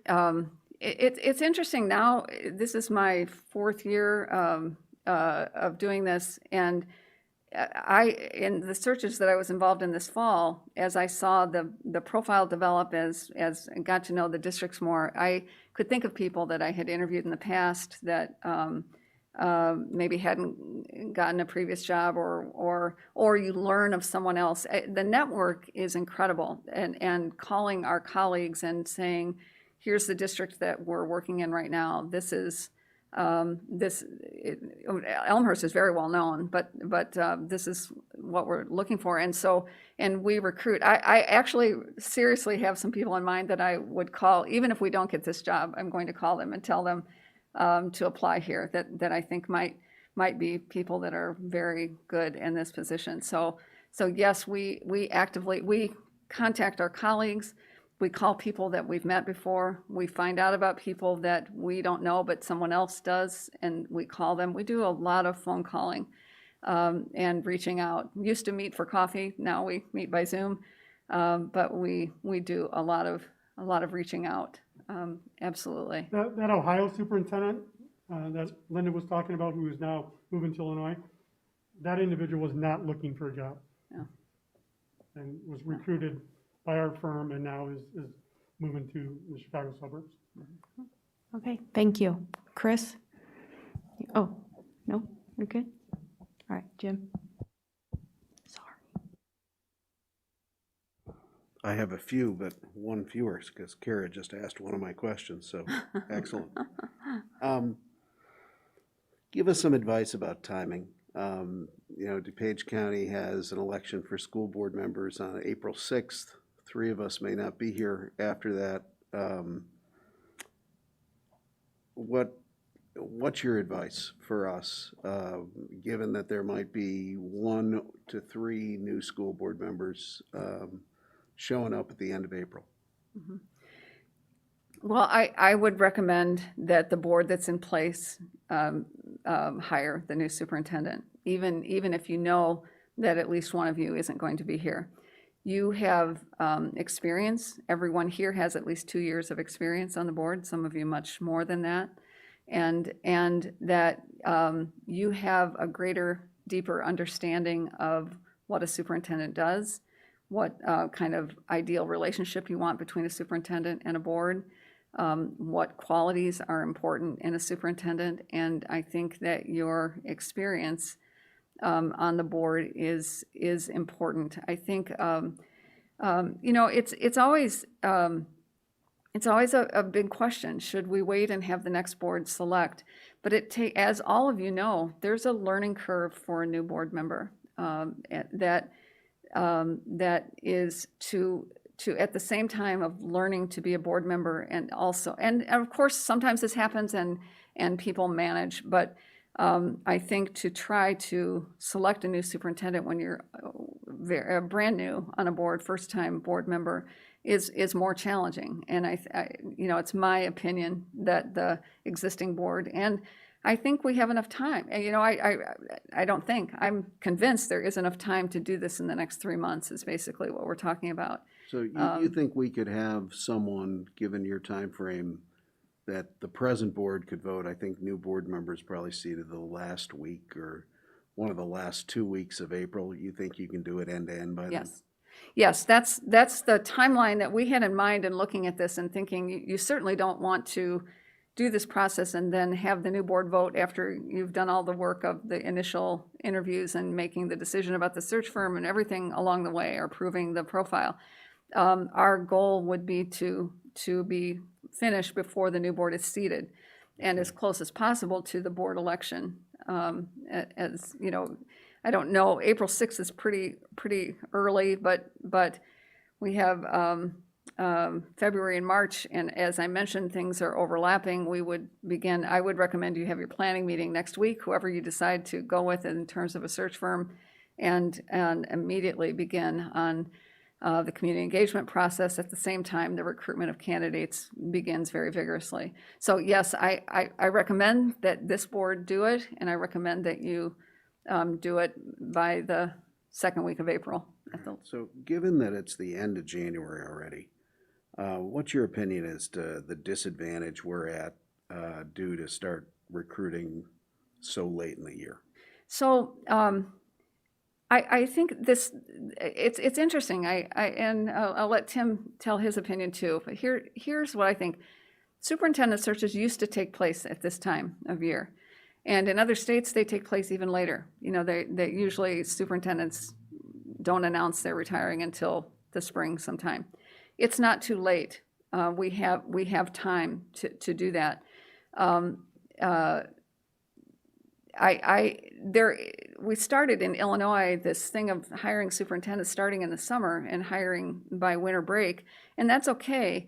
But there are a lot of people that aren't really looking for jobs yet at that time. And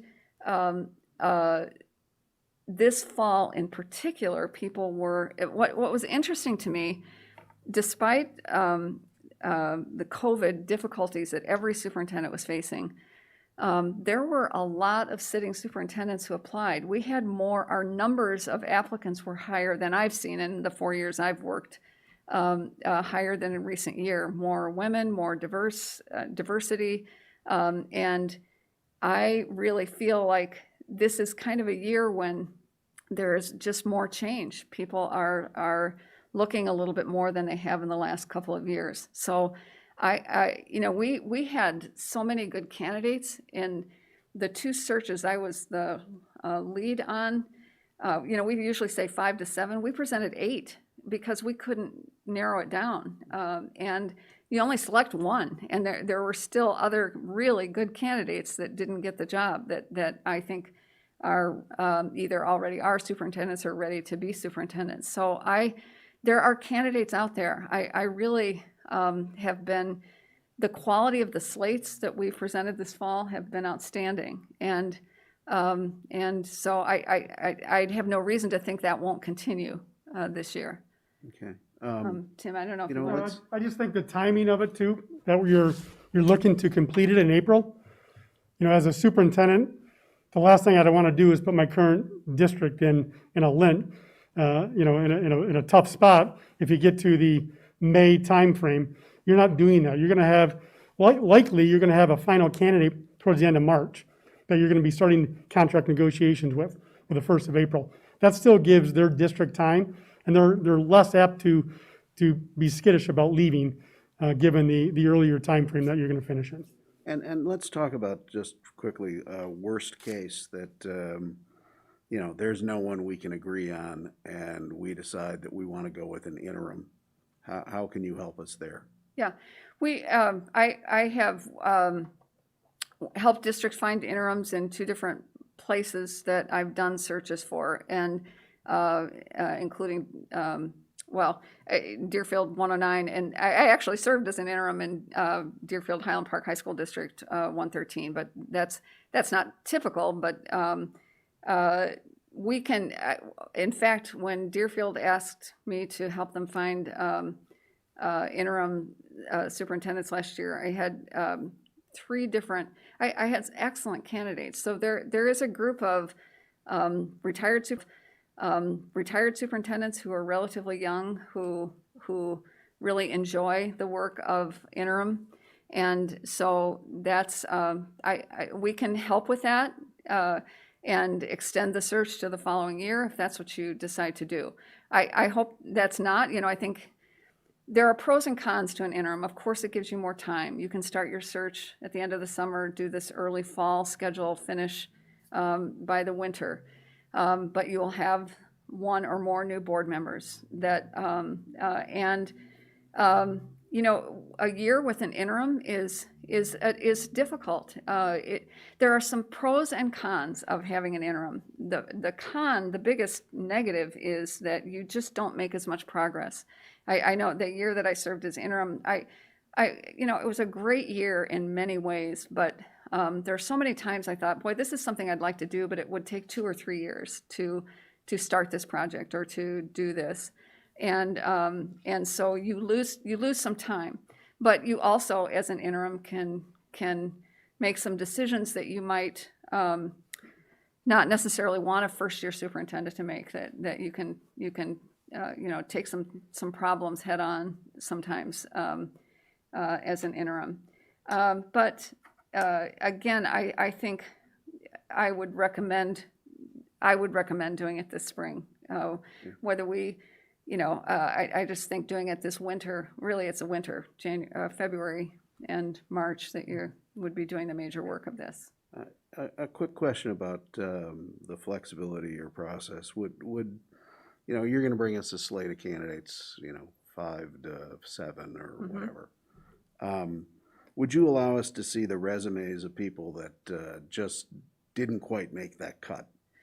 Well, we usually don't recommend doing that. That's why we go through that process of doing the, we really try to present candidates that we really feel could be your superintendent successfully, could successfully be your superintendent. And, to try to give you, well, this is the group that's second best. It just can it will definitely slow down the process. It will not, we're also thinking of confidentiality of people who we're not recommending. Yeah, I mean, even if you took the names off the resume, just so we could see what didn't quite. Yeah, I wouldn't recommend that. I've never. What do you feel makes your process and your firm more effective than your competitors? I feel that our firm's extensive experience in this area and the connections that we have, the colleagues that are all over the Midwest, and the contacts that we have, I think that our guarantees, I don't know, maybe other companies are doing this now too. For a long time, we were the only ones to offer those guarantees that if you're not happy with the slate that we bring forward, we'll do, or if your superintendent leaves in the first 2 years, we will do another search with no additional fee. And I think that is an indication of the quality of work that we do, because we're confident you won't have to do that, because we, again, we have a very high success rate. We've done a lot of searches. We have a lot of experience in our firm, and a high success rate. So I think, again, we can find people because of our extensive contacts, and we can recruit people. I think the people that I've worked with have been very good at recruiting and finding people. And then our guarantees give you a sense of security that the outcome will be what you want. You will be happy with who you hire, or we'll keep working until you are. And then my final question, I think you were, when Margaret asked you about what our opportunity is, I think you're spot on. Okay. I think we are on the cusp of rising to the next level. Yep. Unfortunately, when I ran for the board originally in 2009, I had that exact same feeling, and I really thought my plan was to run for the board, get elected, take care of that, and resign 2 years later, and I'm still here, still on that cusp of greatness. What the hell are we doing wrong? Well, I don't know, but I'm positive that getting the right leader who can build a good team of leaders and teacher leaders, and is a good collaborator, good team builder, can focus and get those things done. I really believe it can be done. And you think that person is out there? Yes, I do. And you can find him? Yes. All right. Him or her, yeah. Him or her, it was a generic. Right. Thank you very much. Sure. Karen, do you have anything? The only question that I was going to ask Linda and Tim was, the end of your process is we name the superintendent, do the news, we have our action news release, intro to community. Do you ever do things like help us formulate a 100-day entry plan, transition, that sort of thing? We can offer that service to help serve as a mentor to the new superintendent, but we do, as a normal part of the process, we do help, we provide, for instance, salary comparables and we ask the finalist candidates to give us information about their current compensation package, and then we do comparables. So that part, we can make some suggestions. We kind of serve sometimes as a go-between in thinking about the contract and making, helping the candidate express their needs and you expressing your needs, and working on that together. Many of the candidates will present an entry plan. That's I've seen a lot of candidates do that, and that could even be part of your process. You could ask, even at that final interview with the finalists, say, we want your presentation to be your entry plan, and then you can have some input on that. That's a really good question to ask, and even something more specific, ask for that to be in writing. You can ask them to write something, produce something, but our firm does offer mentoring and help with that transition as well. Although some of that might be extra depending on the extent of that, but we do help get through that process of getting everything settled in terms of getting the contract, making sure that everything's on board. We even help with communication sometimes. I think you have a very good communications person, but we have helped with that at times as well. And I think as a sitting superintendent, this individual is going to be part of LUDA. They're going to be part of the organizations that I'm affiliated with. The individual who came from Ohio, I've reached out to already and welcomed that person to a LUDA, as a LUDA district. And those connections will continue. Regardless if I'm part of this search or not, I'm going to know who the Elmer's new superintendent is, and we'll have interactions in the many years to come. So I think there's a natural opportunity there. I'm going to get to know the candidates very well if we're selected for this. We're going to know their strengths. We're going to know their areas of greatest need when they come here. And that's something that I can support long after the search is over with no additional cost to the district, but just as a colleague, which is as superintendents, what we do. All right, awesome, thank you. Karen, was that it? Okay, is that it? All right, so thank you very much. Thank you. Answering our questions, the presentation, and we'll be in touch. Okay, thank you very much. Thank you so much. Good luck to you. And you guys did steal my head basketball coach last year. I wish him well, and I wish you guys great success in the court. You are doing a lot of great things out there. I've read about Yorkville quite a bit, so A lot of good people. kudos to you. So thank you so much. Okay, we will take a short break, and then the next and last will come in.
All right. Okay, so we are back and ready for the third and final presentation of the search firms. So I'm going to turn it over to Dr. Friedman. Are you up first? A BWP to introduce your firm and give your presentation. Thanks. Thank you so much. It's nice to be back here, and we've spent a lot of time in this room, and we're happy to be back again. So we're going to just we know some of you, and there are several board members we do not know. We want you to get to know us a little bit too. So we'll take a few minutes to introduce ourselves, give you a little history about each of us, and then we're going to walk you through PowerPoint. And we have a couple of other handouts, including a suggested timeline. We want you to envision how would this look to start? How would it look ending? So to start with, Ann, would you like to? We always make Ann go first. He always makes me go first, which is fine. So my name is Ann Noland. I don't have a really loud voice, and sometimes these masks block it even more, so please let me know if you have any trouble hearing me. I began my career in Decatur, Illinois, which is a K-12 district, similar to this one, a little bit bigger, but it's a K-12 district, so I'm very familiar with a K-12 model, which is now, of course, a pre-K to 12 model, but at that point it was K-12 model. And then I moved to a district in Oak Forest, Illinois, where I worked for about 12 years and ended up being the superintendent there. Retired more years ago than I would like to admit, but since retirement have worked with BWP, and I'm a partner in the firm, been a partner in the firm for several years. I like to do searches. I do big ones, I do little ones. I don't really limit any of the searches that I do. I like to do a variety. And over my tenure with the firm, I've conducted about 100 searches, about 75 superintendent searches, and 25 other central office or principal searches. So I've been busy, and I enjoy it. My main connection to Elmhurst, however, is that I have grandkids here. My daughter and son-in-law live in Elmhurst, and I have 3 grandkids who have gone through the system. One of them graduated York, is a junior at Marquette, and then 2 of them are still at York. So I have a vested interest in the district. I'm going to my daughter's house after we're done, so.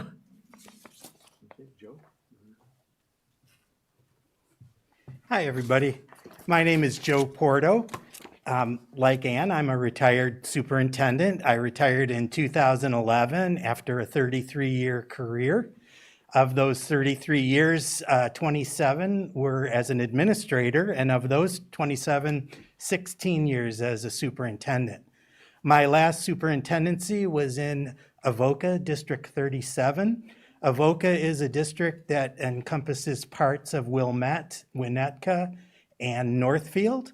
And the kids matriculate on to New Trier High School. So I know a little bit about high expectation, high performing school districts and the expectations that come with that. When I retired, I did a couple of things. I went to work at Northern Illinois University, where I became an assistant professor. It was officially called clinical professor.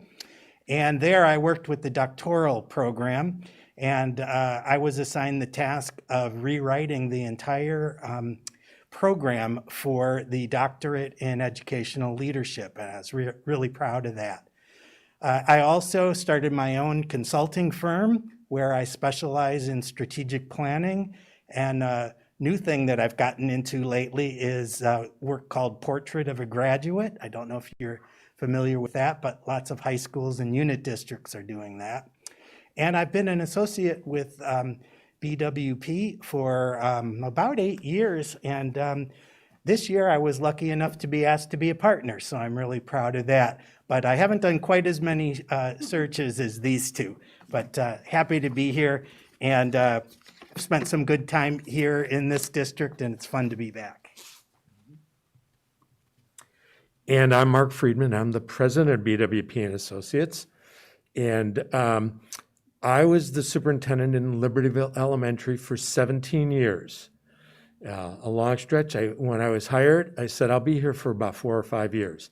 And the next thing I looked, it was 17 years. I retired and failed miserably at retirement. And so with that failure in mind, I took on 4 interim superintendent searches in Winnetka Elementary, at Skokie for Niles Township High School District 219, so a high school and an elementary, Elk Grove District 59.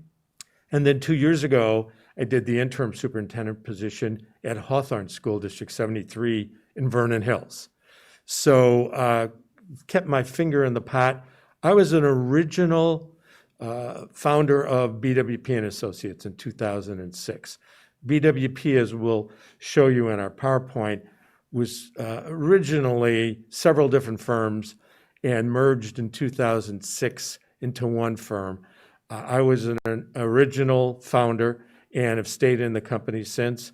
So I've done probably 125 to 150 searches. In this room, you have over 200 searches in our background between Ann, Joe, and myself. So we always like to say that, because I use this medical analogy at times, that if you're going in to have surgery, you don't want a surgeon who's trying it out on you, giving their first operation. No, you want someone who's done that operation 100 times, and you have good confidence that you can walk out in good shape. So we tout our record because we're really proud of that. So any questions as we start? We'd like to call your attention to the PowerPoint that we have, the handout that we have for you. And the first page is really just a little background information on BWP and Associates. Again, founded in 2006, a merger of several firms. Who are we? 10 partners and 40 associates. And actually that number of associates ebbs and flows. Sometimes it's higher, sometimes it's lower. It's mostly made up of retired administrators and active administrators. We have board members that work with us, and we have college and university folks. Our main office is in the area. It's in Libertyville, and then we have sub-offices in other parts of the country because we are a national firm. We don't only do searches in this area, and therefore any search that you conduct would by nature not just be a local search, it would be a national search. And our partners all over the country help us with identifying strong candidates. Let's talk a little bit about our track record. The next slide, BWP's track record. 98% of candidates placed since 2006 have completed a minimum of 3 successful years. As you've probably heard, the average for a suburban superintendent is between 4 and 5 years. We like to say 5 years. That's a strong average. There's a lot of reasons for that. We did our own research. Glenn Schlichting, one of our colleagues, who's a professor at Concordia University, took on the project of, let's see what the districts think of us. Let's see what do the candidates say about how they're treated in the searches. What do board members think about the information we give, how easy we are to work with, all of those kinds of things. So he did a massive study. And these are some of the findings. So 98% placed have completed a minimum of 3 successful years. 95% of candidates placed since 2006 were offered successor contracts. And that would even be closer to 100%, except in one situation, we had a superintendent leave in the middle of the year because her spouse got transferred to another part of the country, and it was either stay with him or leave, and she decided to go with him. So the number probably is closer to 98%. Our consultants get 95% satisfaction ratings from school board members and superintendent candidates on an anonymous survey that we apply. And this data is great, and he likes doing this stuff, and it's very nice for us to see because we say, well, that went well, that went well. Now we actually have proof of how well these searches have gone. Not a single candidate placed since the founding of the company was found to be negligent, criminal, negligent or criminal in the performance of his or her duties. And we're proud of that, and we knock on wood all the time. So another thing we wanted to share with you is our guarantee. We will be on call for you throughout the search process and the following year. And I think this board especially saw how active we were in your current superintendent's first year. There were things that we met with the board, met with the current superintendent, smoothed things out quite a bit, and it worked out really, really well. We mentor and coach the superintendent and the board at no cost. We don't add anything on. We develop this relationship between the search consultants and the placed superintendent. We want it to be a lot of give and take, a go-to person. Not to mention that even the board president will call at times and say, hey, what do you think about this? Can you help us get through this sticky situation? What about the next contract? How do you folks feel about that? We're always on call, and that lasts for as long as you need it. If the selected candidate doesn't complete 2 years in the position, we will repeat the search for expenses only. Have we had to do this? No. But it's in there. We will not slate a previously placed candidate in another search for the term of the initial contract. So if the initial contract's 3 years, that person will not be able to participate in one of our searches. If it's 5 years, it's 5 years and they won't be able to participate. This actually does come up, and we hold strong on that. We will not use candidates from one district against another. It's an ethical thing, and we really pride ourselves in our ethics. So before we go into the search process, we have another couple of handouts we want to talk about. Are there any questions on this piece? And please interrupt us. Ask questions. We're very comfortable with that. Okay, that's fine. That's fine. Joe, are you going to do your piece now? Sure. Okay. Several times already tonight, you've heard us allude to the fact that we're happy to be back and that we have worked closely and positively with this school board over the years. And I'd like to take this moment to just expand upon and highlight the special relationship we have with you and why that's going to be important in your decision tonight about which search firm to go with. So if you can pull out the handout that says at the top, BWP and 205 successful relationship over the past 6 years. I'd like to use that as a guide. So if you were to pin us down and say, what are the two very most important aspects of a successful search? We would tell you that the very first thing is the success in matching. The key word is matching the unique leadership style of the candidate with the unique needs and the leadership profile for the district. And the best way to create a leadership profile, the profile of characteristics that are the perfect match for Elmhurst, the best way to do that is through a deep and knowledgeable understanding of that school district and its unique culture. We think that we are in a unique position to provide this for you, and this is an opportunity for us to highlight something where we believe we really stand out from the other firms. Our first interaction was in 2015, and we actually did your last search. And in addition to the selection of Dave Moyer, who's been here successfully for 6 years, we remember very distinctly that slate of candidates that we brought to you at that time. There were 6 of them, and we follow our candidates very carefully. And even the ones that weren't selected have ended up just doing a phenomenal job in nearby districts, doing all kinds of positive things. That was a very successful slate in addition to your selection.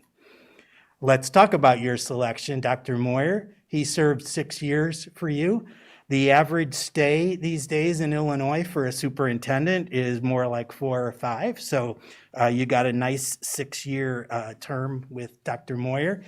And the last 6 years have been quite transformational. You should be very proud of your school district and you as a board for providing the vision and the support for Dr. Moyer. You passed your referendum. You've got one-to-one computing going on. You added all-day kindergarten. I mean, you could write a list this long of the things that you've done in the last 6 years. So by all accounts, that's been a very successful decision that you made, and you're still benefiting from that. The other thing that Mark mentioned that I'd like to review again is that while we normally do provide for free coaching and mentoring of the superintendent in their first year, we did a little bit more extensive, more formal coaching of Dr. Moyer during Dr. Moyer's first year. He came from a district very different from Elmhurst, and we had some knowledge of it. And it was really positive for him and for us to work together to assure a very successful start to his tenure here. BWP has not only done superintendent searches for you, we've done a principal search for you and also a search for one of your cabinet member positions. I believe it was the human resource position. So that was another chance for us to come in and meet with teachers, meet with administrators, and get to know your district. Personally, I had the honor of being the interim principal of Bryan Middle School for 6 weeks during the 2018 school year. Jackie DeCipio was having her first baby, and it was the end of the school year, and end of the school years can be challenging in middle schools, so Dr. Moyer asked me to come in there, and I have to say, out of all these experiences that we're touting together as a team, that one might be the one where I learned the most about Elmhurst. I got to know the kids, who were wonderful. I got to know the teachers, and I got to really experience what it's like to be an administrator here. And Dave sat me down and wanted me to tell him everything I could before I left. And actually, Kara asked for that kind of feedback too, because I was in the trenches, so that was fun. And we also did 2 other special projects, BWP consultants. When Jim Collins was president, very impressively, the board at that time wanted to attack a problem they were having, which was administrators were leaving in alarming numbers, going to other districts. And I always think it's impressive when a district's not afraid to delve into a problem, not knowing what they were going to hear as the answer. They asked us to come in and research that and conduct exit interviews and really jump into that and come back with a report that could help the board understand what caused that problem and how to solve it. And the board actually implemented many of those suggestions, and I think that problem has faded a great deal considering what it was before. The BWP consultants have provided assistance to the board presidents over the years. We've gotten to know you guys, and they know you know us, and give us a call, try to give you some ideas and some advice when asked. And then finally, after that experience at Bryan, we were asked to come back and do another project where we interviewed all of your principals, every last one of them. Dr. Moyer was concerned, feeling like we had a really good vision and a lot of good things moving, but there was some disconnect that he felt between the principals' knowledge of that vision and where we were headed. And so he invited us to come in and again, never know what you're going to hear, but that report was completed. So in all of those experiences, we got to know this district, this community, all the stakeholders. So we know what you need, and we know how to match those needs to the right candidates. So we really wanted to take a minute to highlight what we think is unique about our firm. Ann? Yeah, thank you, Joe. I'm going to walk you through the next thing we've got for you is the search process itself. So we've given you a little background about us, but you're really here to do a superintendent search, and that's what we want to focus on next. So the steps are really rather simple. We walk you through them, we get you through them. We've got the expertise and the knowledge to do that. We're with you every step of the way. But we're really your partner. You have some input in the process too, and how we conduct the process. And where we discuss that with you is just there in step one at the planning meeting. So that's where we outline and choreograph the entire search that we'll be doing for you. Once we're ready to go, we'll start launching our recruitment efforts. And point three is kind of what Joe was talking about in his presentation. It is where we really identify through a process that we use of involving your community and talking with you individually and doing a community stakeholder survey to really identify your leadership profile. So we put that in, again, using some of our background knowledge, but doing a lot more new research too, because everything in school districts change quickly, especially in a year like this one, which is something that we have never seen before. So we'll put all that together for you to do a new and very thorough leadership profile, which we will share with you. And I'll also share the electronic survey that we'll put out. And electronic survey is something you can put right up on your website and let your own, all of your people see exactly what the thoughts are in your district as you look for a new superintendent. So that's kind of the kickoff of the superintendent search. Once we really know, in general, we know what you're looking for, but we don't know in the specifics, which will come out in the leadership profile. Once we know that, we can really do some even more specific recruiting of candidates for you. Our searches are a combination of people who apply and people that we reach out to. And I would say, I have my colleagues join in this too, but in my searches, I would think that really about 60+% of the candidates that we bring to you are people we've reached out to. And that's why the recruiting and the profile are important, because now we know who to call, who to tap on the shoulder, who might be interested, who might be a good fit for you. But we do recruit candidates for you. The rest of the process is that once our search closes and we've got a good pool of candidates to review, we'll select the very best ones in that pool and talk to them individually ourselves. We'll individually talk to them as the three of us will do that together and find the very 6 best candidates that we think meet your profile. 4 to 6, 7, in that range. It's never an exact number because we want the good match. Then we come and work with you. And that's when we really enter into the last parts of the search where you begin to do some more of the work. We'll come and talk with you about these candidates. At this time, we need to be, at this point, we need to be in closed session with you because now we're talking about people and their backgrounds and their credentials and everything we know about them, their Google, all the background that we can provide for you, the people we've talked to about them, our knowledge, our personal knowledge of your candidates and how they meet your profile. So we'll spend a lot of time with you introducing those candidates to you, and then we'll conduct what we call a workshop with the board. And at that time, we'll prepare you for your interview process. We have some sample questions that we'll work with you on. We'll give you some ideas on coming to consensus, which is never easy when hopefully you've got 6 good people or so to look at. Coming to consensus on 2 to move on to the finalists is not an easy thing to do. So we'll give you some ideas and training on how to do that. Then you'll be moving those, you'll find your finalists then, 2, 3, finalists that you'll bring back and do some more interviewing with. And then it's April and you're gonna have a new superintendent. So bang, bang, bang. We got 9 steps. We'll get you there so that you can find somebody to move forward with on a timeline that Mark has included in the handout as well. So that's the process. I think it's all about how we conduct it for you and how we find the people that you're looking for. So any questions? The profile is the key in getting your community engaged. Those are the big pieces that we stress. Well, for questions, I'm sorry, I didn't catch that. Thanks.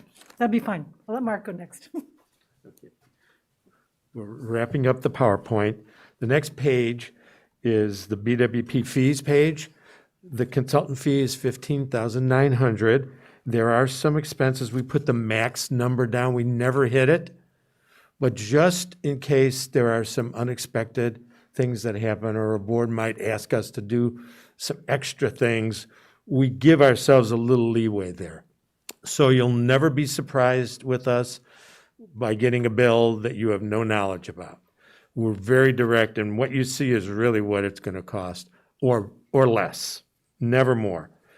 Advertisement, the advertising costs are different than even 6 years ago. Nowadays, most people use electronic forms and electronic media in order to advertise vacancies. We use our website, we use some common websites that most of the search firms use. And most of those postings actually are seen throughout the country. Everybody picks up on other postings. So a university in New York may pick up a posting in the Chicago area and put it on their vacancy notice. So things get out quite easily. And we haven't had any trouble. I'll have to say, though, that the pool of candidates is smaller. The pandemic has had an impact on that. And there are people that at this stage of the pandemic year, 2020-21 school year, people are sometimes a little reluctant to take a move while things are still in flux in their school districts. Whether they're in person, whether they're remote, it's still a gut-wrenching type of a decision. So some people that might be out in the market might not be because the pandemic has had an impact on that. The other thing is, Ann had mentioned, we'll have a closed session with you. We'll probably be looking at doing most or all of that remotely. And just finished the search in Skokie. They appointed the new superintendent in December. That board saw the person they selected once in person, and that was the very last piece. All up to that, they were doing interviews remotely. We were doing our screenings remotely, and it worked out really well. And I asked the candidates, how did you feel? Did you feel cheated? Did you feel you had your opportunity to put your best foot forward? And I didn't hear anybody voice any concerns. So what that does is it actually makes things go a little bit quicker. It expedites some of the processes because looking for dates isn't quite as difficult as if we're trying to sync 7 calendars, 3 more calendars, and then everybody find common dates. You can do it a lot easier remotely. So that's the model that we're into today. And in all honesty, I would have to say that we'll probably be looking at doing things that way as we move through this search. The last page on this handout, and then I want to talk about the timeline real quickly, is just a couple of things. We could give you 100 things. Why pick us? Look at us. How could you not? So unmatched record of success. These are just a minor few of the searches that we've done in the high-profile suburban area. And, I just didn't have enough room to put everything in there. We just highlighted a few that had differences, that had high schools, that had elementaries, that were unit districts, just like District 205. We've been there, done them all. And I think one of the things that Joe mentioned that makes us feel really good is when we give a board a final pool of candidates, and that final pool of candidates makes the board struggle with who is better than the next as far as a match is concerned. It's not like there's only one. And the quality of people that you saw the last time who are now so successful in their careers, they're not here, but they're somewhere else, and they're all having success because we track them.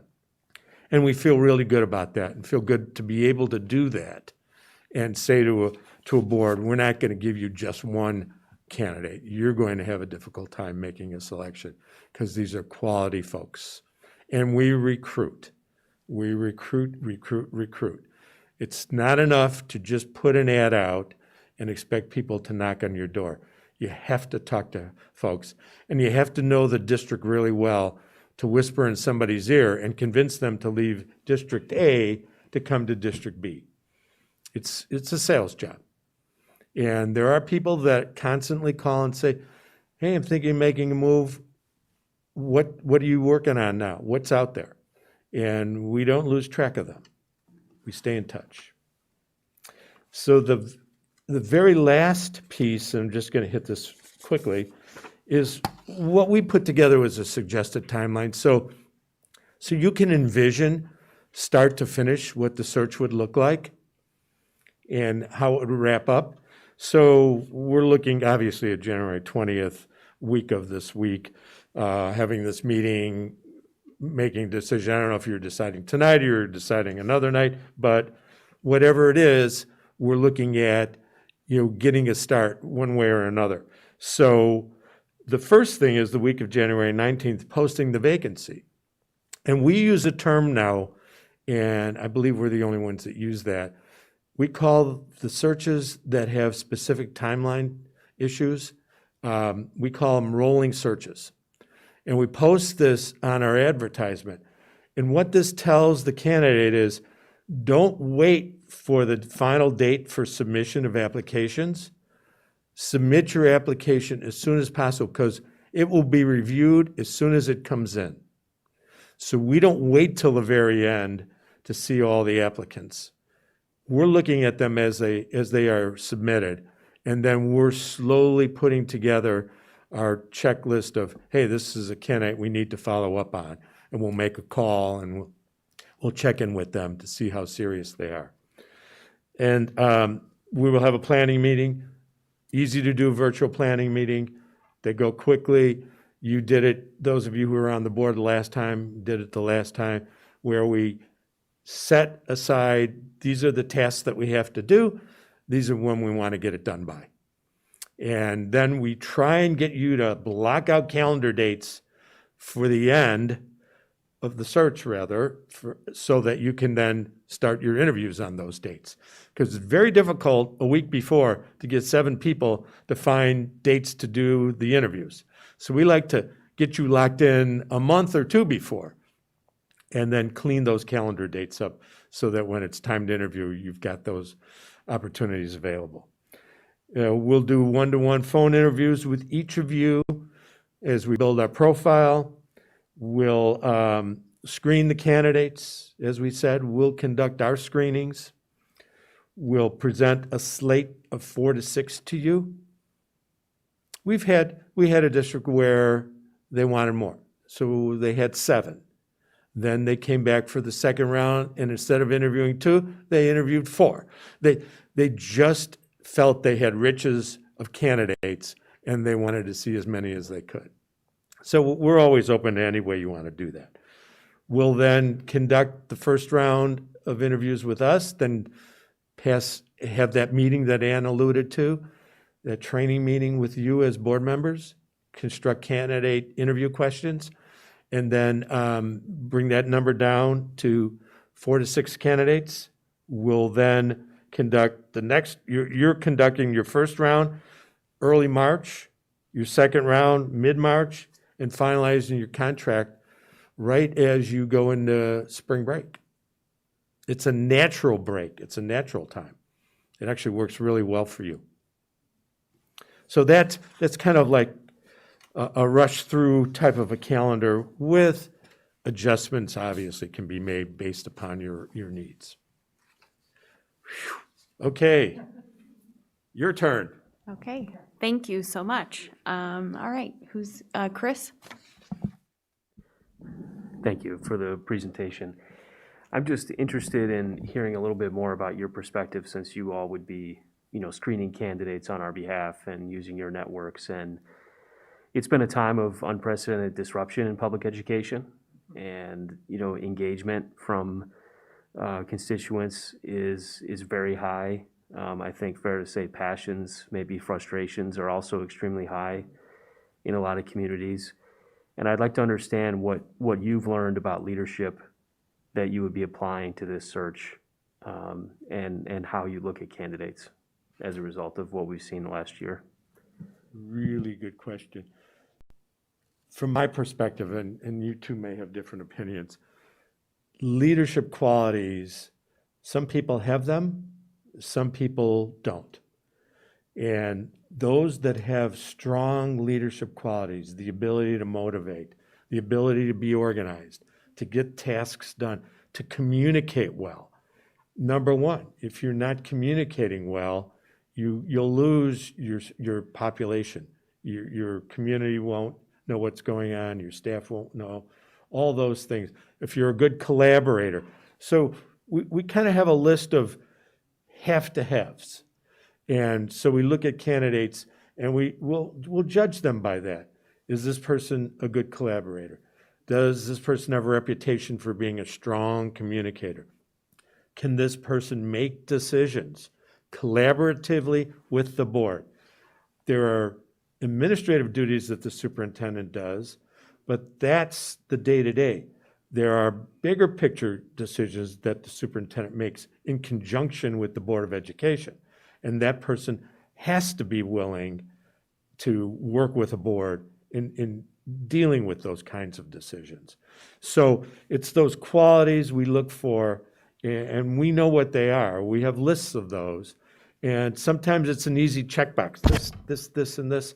And sometimes you have to probe a person to see just how much depth there is with that.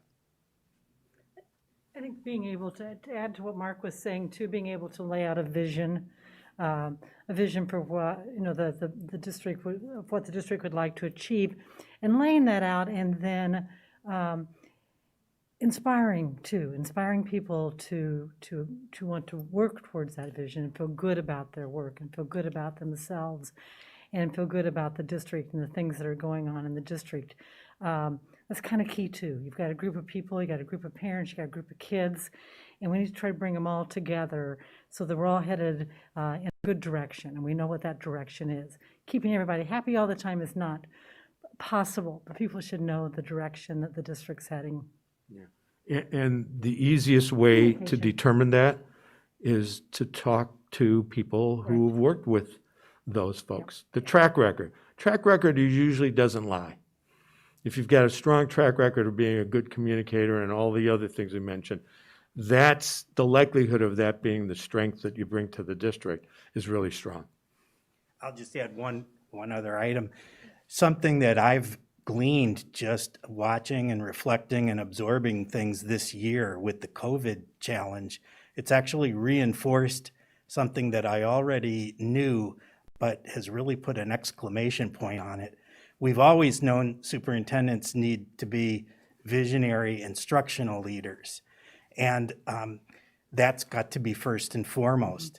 But I also think that the best superintendents are also good managers and good people, relationship people. And both of those other two aspects, the managerial aspect and the people aspect, have come in really handy during this really challenging time with communities on edge. And I've noticed that the superintendents who have most successfully navigated the COVID challenge have not only been good instructional leaders, but had very, very precision in their relationship building and in their managerial skills. Thank you. I appreciate your thoughts. Thanks, Chris. Margaret? All right, thank you. I think 3 questions. You mentioned. Let's write this down. I'm going to give them one at a time. Okay. Give them one at a time. We're good. You mentioned the average tenure for a superintendent in the suburban area. You said 4 to 5 years. How do you achieve longevity, and or is that a realistic expectation? First question.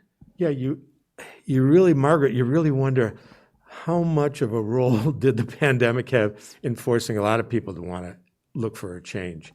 Without it, I don't know whether we'd be in the same situation or not. That we don't know. However, outside factors sometimes push that tenure piece down the road a little bit. When things are quiet, people may not be as willing to make a move, but in the kind of an environment that we're living in today, especially politically charged in schools. We were at a meeting where before we got a chance to talk to the board, they had to read 84 comments from the audience. And it's just part of every meeting. And so that's changed it to a point where some superintendents said, hey, I'm done with this. I got to go somewhere where I don't have to deal with that. And so the political situation may be impacting it. The other piece is, Joe used the term about the relationships. If the board and the superintendent have a really good, strong relationship, then you could kind of count on that person staying. Yeah, Mark was a good example of staying 17 years in a superintendency. I only worked in 2 districts my whole career, and I worked 35 years, but I only worked in 2 different districts. And it was all about what Mark is saying, the relationships. I felt good going to work every day. I think I felt like my work was appreciated. So if I feel good and they feel good, guess what? And I like the people I work with, and I feel like I'm making a difference for the kids I'm working with. So it's about the fit and the relationships. And if you can get that fit and relationship going, I think you can go for a long time working together. Circumstances can change, but in general, that would be powerful. Yeah, everybody pulling together on the same Same page. thing. After that vision. That really does help, Margaret, because I know how people think. People don't take jobs for a few dollars. They don't go from District A to District B for money. They do it because of climate or issues, or sometimes just wanting a change. It's that time. So the number of people that surpass the 4.5-year average, remember, in the urban areas, in more urban type districts, it's 2 to 3 year average. It's basically, a lot of it's the politics. And some people are good at it and some people aren't. And it causes them to seek another place where maybe things are better.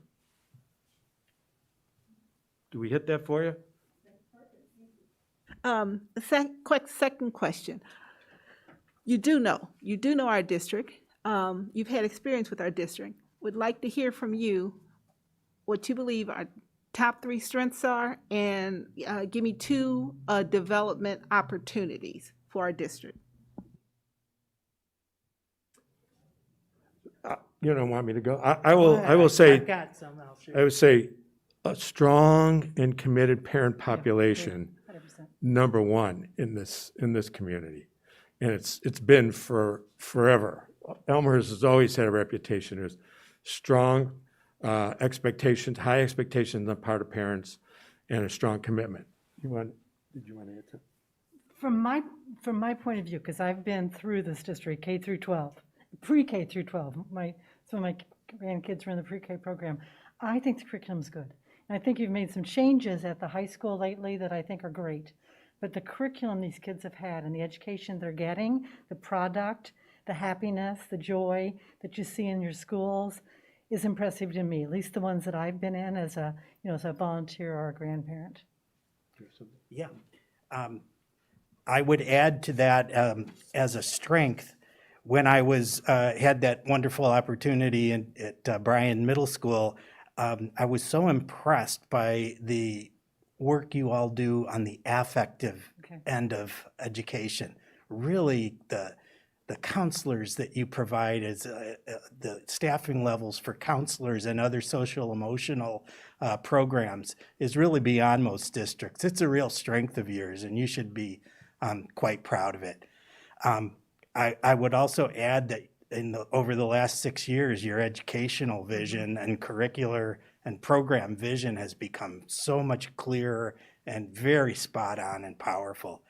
We're not avoiding the other one, Margaret, and you guys who do know me know that I tell it like it is. So I hope you're not offended, but something that's been a challenge here over the years, and it's no different in any other district, but all districts these days are growing in their diversity and their populations of various minorities and so on have grown, and they are throughout DuPage County, Northern Cook, wherever you go. And it's happening a little bit faster than most districts are prepared for. And I think you've done a lot of work on it, but I think it's an area that still is a challenge and will need to be looked at for you. Yeah, and I would add to that stability in your leadership. And you have calmed down the really dramatic turnover. At one time, it was, I think 3 people resigned to take other jobs within couple of months. I know, Jim, I think you were president at the time. And, you know, that was nerve-wracking to lose those folks. I've gotten a chance to meet some of the newer people that have been brought in, and they're committed. And so that will build, any organization will suffer if there's constant in and out in their leadership roles. So I think that's stabilized. It's getting better. Did we miss another question? Oh, good. We want to hit them right on the nose. Okay, Karen, did you have anything? Hello, Karen. We didn't want to ignore you. She said not right now. Yeah. There she is. All right, Jim? I have a couple for you as well. Would you say makes you more effective than your competitors? What about your process and about your people make you more effective? I don't know if any of our competitors have done this little research piece that we just undertook to determine, are we meeting the needs of the boards and of the candidates? And having that has really empowered us to feel pretty good about how we go about and we treat people. So I think that helps drive us. And if Glenn Schlichting was here, who authored it, well, first of all, we wouldn't get a word in edgewise because he's so proud of all the detail that goes into it. But it helps drive us to say, we want to maintain that kind of a reputation with school boards and with candidates. So I think that's a real key. Mark and Ann don't like to talk about themselves, so I'm going to do it for you. That's the other thing, Jim, that makes us stand out. These two folks behind me have an unbelievable network. Between the two of them, they know just about every existing sitting superintendent, many assistant superintendents in districts all over the state. I can't stress the networking enough. We do not just put advertisements up and cross our fingers and hope people will apply. Jim, when you were president and we did that last search, I don't know if you remember, but 5 out of the 6 people we brought to you were people that we personally recruited that would not have applied if we just put that out there and didn't reach out to them. So these two are just outstanding at that. And we're going to need that in the rolling tight time frame that we've presented for you. That networking is going to be even more important. Okay, thank you. My other question is, do you think we're at a disadvantage starting when we're starting? Not really. If you're prepared to make this decision in the next week, it's still January. This is what we call the spring season. So it's just starting. There is competitors out there. There are other searches going on. We're finishing one up that really isn't a competitor because it's a different candidate pool, but we're finishing that up and we wouldn't have anything else going on. However, you know, there are with our and I'm not sure who else you talked to, but with some of the other groups, they have their own search pool, their own searches that are going on, and they're going to have candidates that they're going to use in those searches too. I don't see that. If I were the candidate, I wouldn't care who the search firm is. If I like that job, I'm going after that job. So I don't think it would impact us if somebody applied for a job that another search firm was doing, and we then called them about here. It's who can sell, and nobody can sell Elmhurst like we can, but who can tout Elmhurst? I guess that's the better word, because we know so much about it, and make it attractive. I kid you not, tonight, I was getting dressed, one guy, a superintendent from downstate, called and said, is that rumor true that you guys are talking Elmhurst? I said, how did that get out? It's just tonight. So he's already, you know, put his 2 cents in. We were sitting in the room, I got a call. They saw somebody called while we were sitting waiting to come in. people constantly reach out to us. And whether it's not the right job for them, the fact is they know to come and talk to us. We don't get left out. And to add to that, Jim, we've really had a good deal of experience in starting searches right about this time and being able to do a timeline similar to the one that we laid out for you. And actually, electronically, we can move along a little faster. Yeah. Because it's ironically, there's some pluses and minuses, obviously, to having to work that way, but we don't have to coordinate schedules so much, and you don't either, because you can be all over the country and still be doing your interviews. You don't have to get people face to face as much. So that really it speeds it up. It really does. Yeah. In all honesty, I would tell you, hey, there's not enough time to do this and get through the end of the year, but we've done it. Last year, we had 3 all in the same time frame. They all worked out perfectly. And those, interestingly enough, the virus came right in the middle of our searches. So Yeah. we had to learn.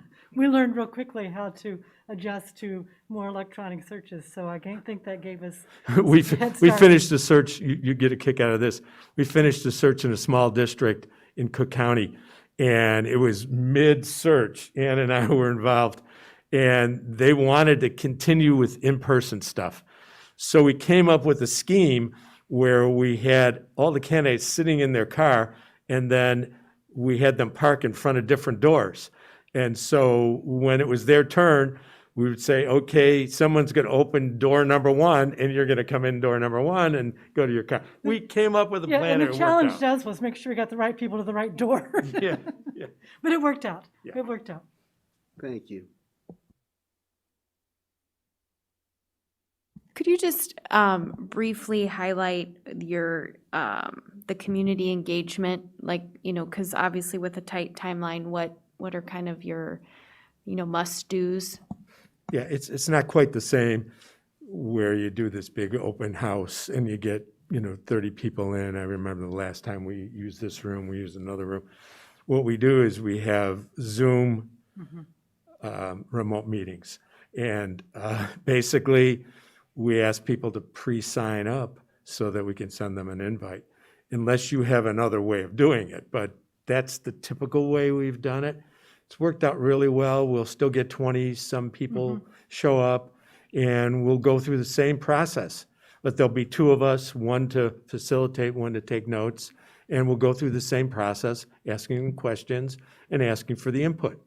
And We'll we take- use the same groups. I mean, we can, again, actually, this works out a little quicker, particularly with the, timeline that we put for you. We can do, we always want to talk to teachers and administrators and parent groups and your community at large, maybe some local people that you would suggest that we talk to, each of you.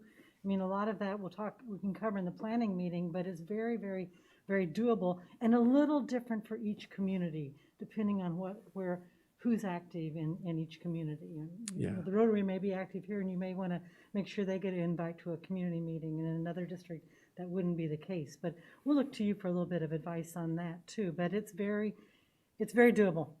We'll define that with you in that And of so-called course, we planning do meeting. electronic survey too, which is the same we would do in any search, which we put out usually I like to put them out on a Friday night and take them down on a Sunday. So they've got a full week to work on them. But again, we provide all that for you and take it up and take it down and give you all the details of that. But that'd be the same as any search that we would do. We create our profile from the online survey data and then the focus or stakeholder group meetings and then and the interviews notes from with there. you. And then we'll share that with you as a common profile. We use that to help us screen candidates. And then we encourage you to use that as you talk to candidates. And we've gone to talking to board members on the telephone. First of all, you probably don't need another Zoom meeting. And it's relaxing, and I think it works really well. So some of these things, there's a little bit of diamond in the rough sometimes in a situation when you're thrown into it. And I think those It's a things private work out. call. Yeah, it's And that private. makes it so much Yeah. easier. Okay, great. Anybody else? And that is a key to a successful search, by the way, so that's a good question. Okay, good. Karen, you're good? I am, thank you. Okay. Okay, well, I think that's it then. So thank you. We're going to discuss and I will be in touch. So thank you Thank so you. much for coming out for the presentation and helping us out. Nice to Thank see you. everyone. Thank you. See everybody. Sorry we can't shake hands. Yeah, I know. Take care.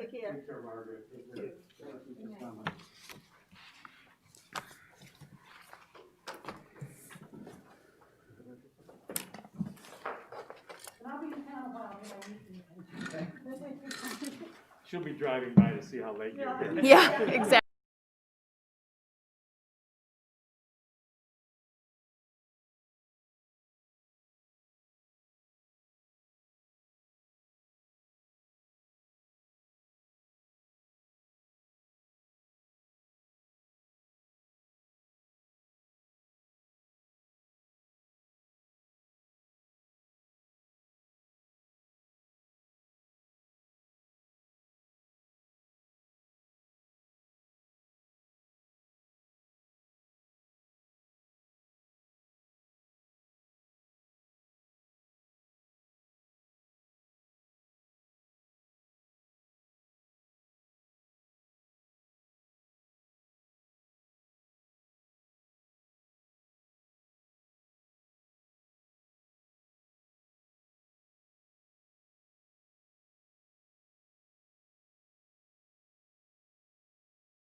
Okay, so those were the three, search firms, and obviously, they walk us through a similar process. They each have their own unique strengths and, ways they do it. So I guess now we'll just talk about if we can come to consensus, which one that we'd like to go with, and the ideal scenario would be we can put it on the Tuesday agenda and vote it in, and then we can have our planning meeting as quickly as we can all schedule that. So I'll just open it for questions or comments or, feedback, and we'll work through it.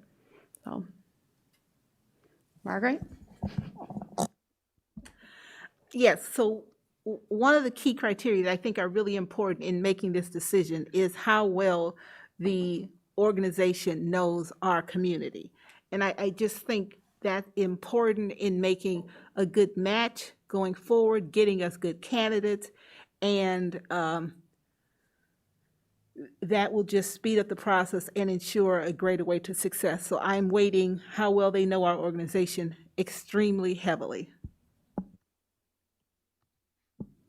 Yeah, and just to kick off the narrowing process, I thought that Exec Connect and BWP were the top two. I felt they were more precise with their presentation, showed maybe a little bit more in-depth knowledge of our district specifically, in my opinion. And I'll talk more about how I think of them compared to each other, but maybe just to start the narrowing process, those would be my top two. Yeah, I'll just concur with that, just the precise, and I think that the two factors that, because like you guys all warned, it's kind of like the same presentation, but I think the two things that stood out most are those options that know our district and our community the best, that have the best networking and the timeline, which is clearly something that I think should be weighted heavily for us.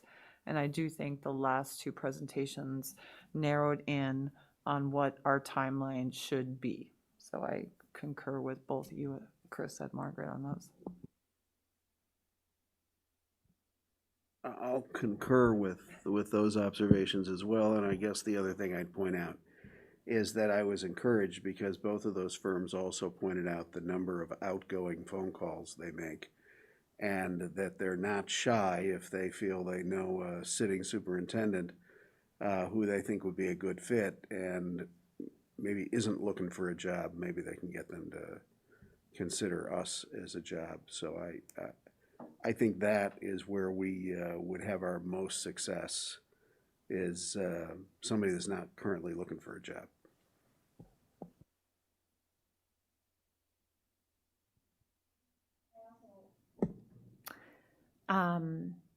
I also felt, I agree with all those things, and those two firms. I also felt that Exec Connect was very encouraging about the number of applicants, good applicants, that they felt that would be available for us to consider, which I liked from their presentation. I also, in building on what Margaret said about really knowing the district, I felt like they not only really knew what was happening and some of the things that are happening that we're in the process of doing in our district, but also the region and the area and the Midwest, and just the characteristics of our immediate area, I think, is important too. So just a couple of observations.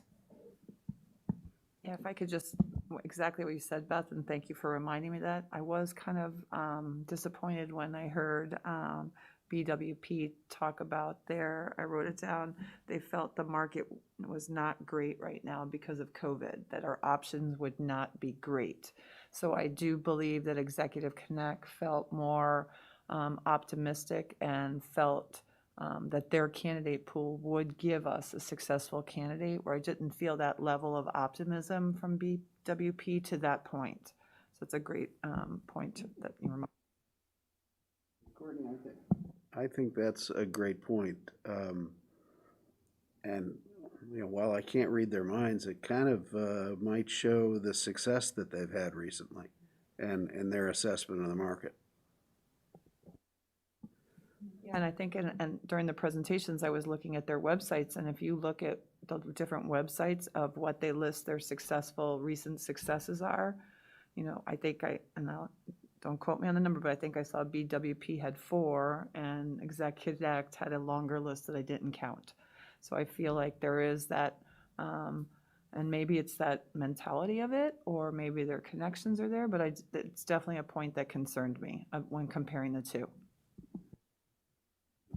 Yeah, I think that's and I mean, I think we'd like to know there's a lot of options. Karen? Karen? I'm not sure if I caught, yeah, can you hear me? Yeah. Can you hear me? Slightly, a little bit. Yes. Can you hear me better?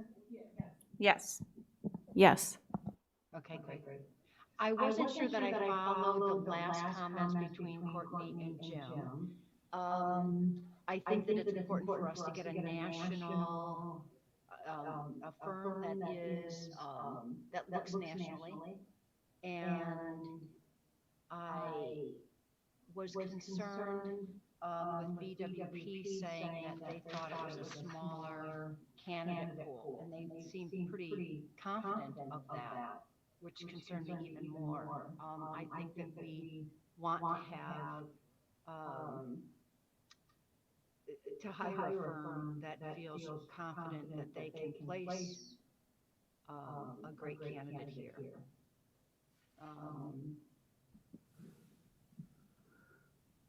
some of my thoughts.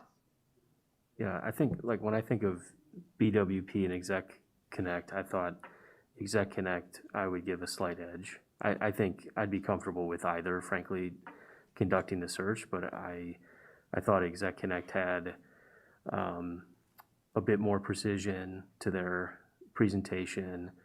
I like the fact, it seemed like they have sort of an innovative individual that's currently in the seat that would be involved with the process, which I thought was kind of a unique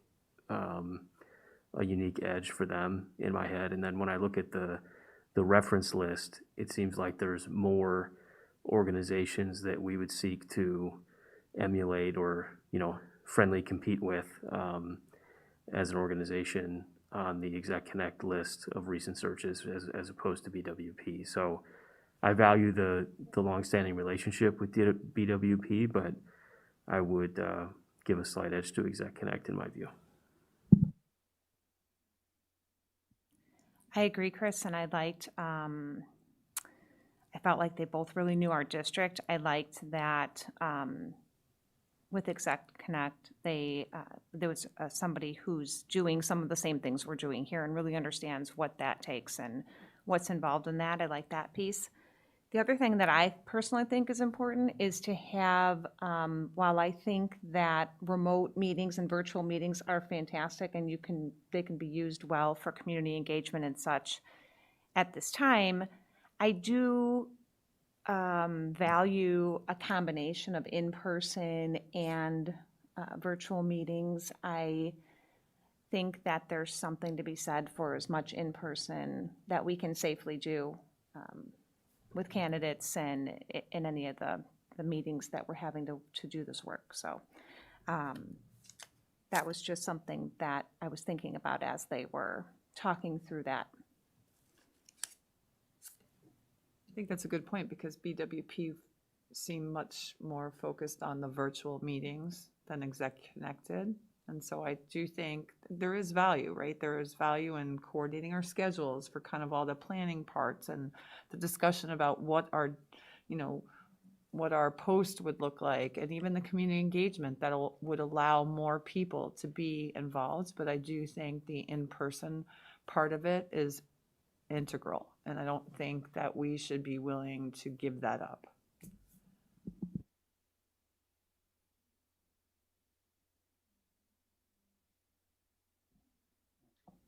I was just looking at my notes that I took, and I just wanted to make sure that I hadn't written down the exact same thing for both firms. But I was encouraged by Exec Connect saying that during the community engagement process, they were busy recruiting candidates. So I appreciate that sense of urgency. And I will say that BWP certainly had a sense of urgency in their timeline, so I cannot fault them for that. Like I said, I was just looking through my notes, and I think that was a very encouraging comment that they're hitting the ground running, and they've got a large network, and they're making a lot of, as they say, I wrote down in quotes, we make a lot of phone calls. So I from my experience in 2 searches, I think that's a huge differentiator, is how many outgoing phone calls they make. Their network of known superintendents. And while I agree with the national search, I just from viewing a few of these, I really think that the highest probability of a great match is coming locally rather than from far away. I could just, the one thing that stood out, and Jim, you made me look at my notes, so thank you. And I'm going to come here, so, because I think the quote that I wrote down for Exec Connect that really stuck for me, and I think this will give them an insight into what we're looking for, is that they said we are on the cusp of greatness, right? And I thought they recognize that we're looking for the person to get us over that step. And I thought that level of insight they're going to weed out the stuff that will not get us to that next step. And I thought that that would be a very, very helpful aspect from them, coming from that perspective. There. Just sort of building on that, I think that while you want the candidates to know the district and understand what, where the district, what it needs or where it needs to go, I think, in them speaking to that, it really, that's an important piece. If your search firm knows kind of where you're trying to go, they can ask the right questions, they can look for the right people, and yes, they know the kind of community that, we have and can engage and ask them the questions that really draw those characteristics out. So I like that too. Yeah, and so I want to thank Margaret for asking that question for every single one of them. Yeah, Because it's a great question, and it provided such great insight, so I really appreciated that. It's a great question. I ditto that, thanks, Margaret. Yep. Margaret, you have your hand on like you're ready to, so I want to let you have the floor. Well, it's a couple things. I was just looking at the other places that we could consider. Like the timelines were essentially the same for these two. The knowledge of the district I thought was very similar, both on time. The cost, I think BWP was slightly lower, but not significantly, but they were slightly lower. The other pieces that and has been said already, but I just think was, more important, they talked about, kind of their view of what the market was out there. I mean, I think that was really important, their view of what that market looked like, which means, like, I don't know if Exec Connect had at this point more things buzzing, which is why they had a different view, or if BWP was just playing it close to the chest, because I think Mark also mentioned that he got 2 or 3 calls while he was waiting for us. But I think that their interpretation of the market is really important. The other thing that I heard that I just have to repeat that I thought was really important was they talked about, particularly in challenging situations, the importance of that communication, that ability to calm in challenging organizations, and the recognition that that was a key skill. And fortunately, I heard it in both BWP. They said it directly. They emphasized that the COVID brought that up. That was more important than ever. And I also heard it in School Exec Connect. They emphasized over and over the ability to collaborate, to build relationships with the community, as well as the staff, the teachers, the administrators. So I think those are, I'm not narrowing it down between School Exec or BWP, but I think they were hitting on key pieces that are really important to us. So I truly would feel pretty comfortable going with either of those. I just wanted to add to something Margaret said about the pool of candidates that Exec Connect was talking about, that they feel is out there. And they did state that they did have a very diverse group of candidates that they felt were would be available to us. And I liked that piece that they talked about what those candidates look like, and that it was a very diverse group, and just seemed very confident about our options. Yeah, in all fairness, as I go through my notes here, related to my previous comment, BWP did say that of the people they bring back to that final round for us to interview, 40% of them applied for the job versus 60% on average BWP has reached out to and recruited. So, you know, I think I guess the other comment I have is, as we compare prices, I mean, it's a couple of $1,000s, and that we should not be making our decision on price.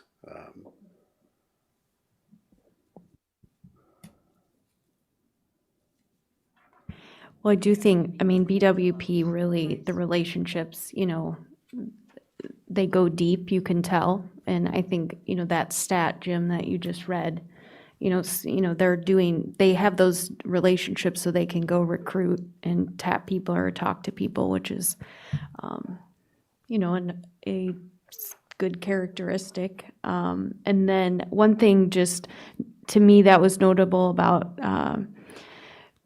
you know, Hazard and Young was they do such an extensive community engagement, so it was just interesting to look at all the different things, you know, they definitely, you know, which we would want to maybe pull that or, you know, push the timeline tighter, but they do a very extensive community engagement, which was interesting to see all the pieces of that was clearly a strength, I felt like, for them. So, I don't know, just an observation. Karen, I think you were maybe saying something. Yeah, I was. To Jim's point about the cost, when it's that close, you mean? Yes. Is that- Okay. And then Kara, to your point, yes, I really like the community engagement piece for HYA from the standpoint of that would be really helpful for us, given the situation we're in, you know, given that people want to be heard and need to be heard. So that was very attractive for me. And we know that that's a strength of theirs. So if we don't choose them, I'm not sure the other firms can do it as well, but I think that would be beneficial for us. I don't know, just something you know, that was a strength, something you know, that was a strength for me. But but the other firms are doing it, right? They're engaging the community. They are asking us the questions that we kind of want to define for our community, and they're listening to the community to get that feedback. So I don't feel like we're losing that part. I feel like they did spend, I think that's really what's throwing their timeline off, really. It's much more extensive, and you know, and I know that we all value the community input and their opinions and everything, but I'm worried about that timeline. I thought that we can accomplish the same thing in a shorter time frame.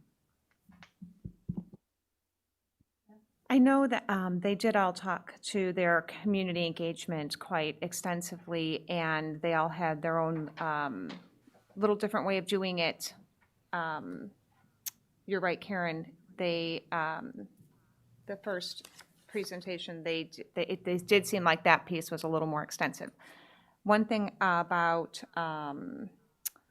even though BWP and Exec Connect were both doing the Zoom or online community engagement, it seemed like Exec Connect talked about how they had found a way to really have good community turnout at those, and they had found that they were having a high number of people participate. And I thought that was important. I don't know exactly how they did that. That would be a good question to ask if that was part of the communication plan. But I think that's important for our community to find as many ways as we can to have a lot of people get involved. Agreed. I think it's really critical right now. Can you repeat that, Karen? I agree with Beth. I think it's critical right now. Jim? Yeah, also, as I go through my notes, you know, I think School Exec Connect had some very helpful things that they pointed out. Their offer to help the board with questions, their suggestion that we have every candidate do a presentation because superintendents make a lot of presentations, and that they present their entry plan. And, you know, that is a great suggestion because it'll really help us weed out who's done their homework and who's going to hit the ground running. I just think they had a lot of very helpful specific suggestions for us. Yeah, in what was a very succinct presentation, there was a lot of, I think, good content in there, and, you know, like I said, I would prefer to go with those folks. Okay, so I've heard a lot of Exec Connect. Karen, Chris has said, you know, he likes or, you know, prefers them. Do you have a preference? He's right. Based on the discussion, I mean, it seems as though that's where we are shaken out. That's where I what I keep hearing of, you know, notable observations, things people like. I think, you know, like we said, they all bring certain strengths. But it seems like Exec Connect comes out that we've mentioned the most. Is that fair? Yes? Yeah, I guess what I just want to, if we can, what I'd like to do is just make sure that they know that it's just critical for us to ensure that we, I know that this is their job, right? They do the community engagement, staff engagement, that sort of thing. But that we are really sensitive to it, you know what I mean? Or just, you know, make a point that we want to make sure that our staff and our community are listened to, you know, that's important to us, and that it is conveyed from them. Okay. Okay, so, did you have something, Margaret? Okay. So then, I will work on get School Exec Connect's proposal on the agenda for Tuesday, and then we can, have our planning meeting, which, you know, we've all submitted dates that were available already, so we should be able to move fast. So, any other comments, questions on that? Okay, so then, we have 3 upcoming meetings scheduled: January 26, 2021, Board of Education meeting at 7 o'clock. February 9th, 2021, regularly scheduled Board of Education meeting at 7 o'clock.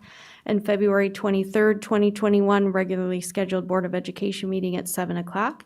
And if there are no other comments, questions, all right, we are adjourned. Thanks. And it is right at 9:30.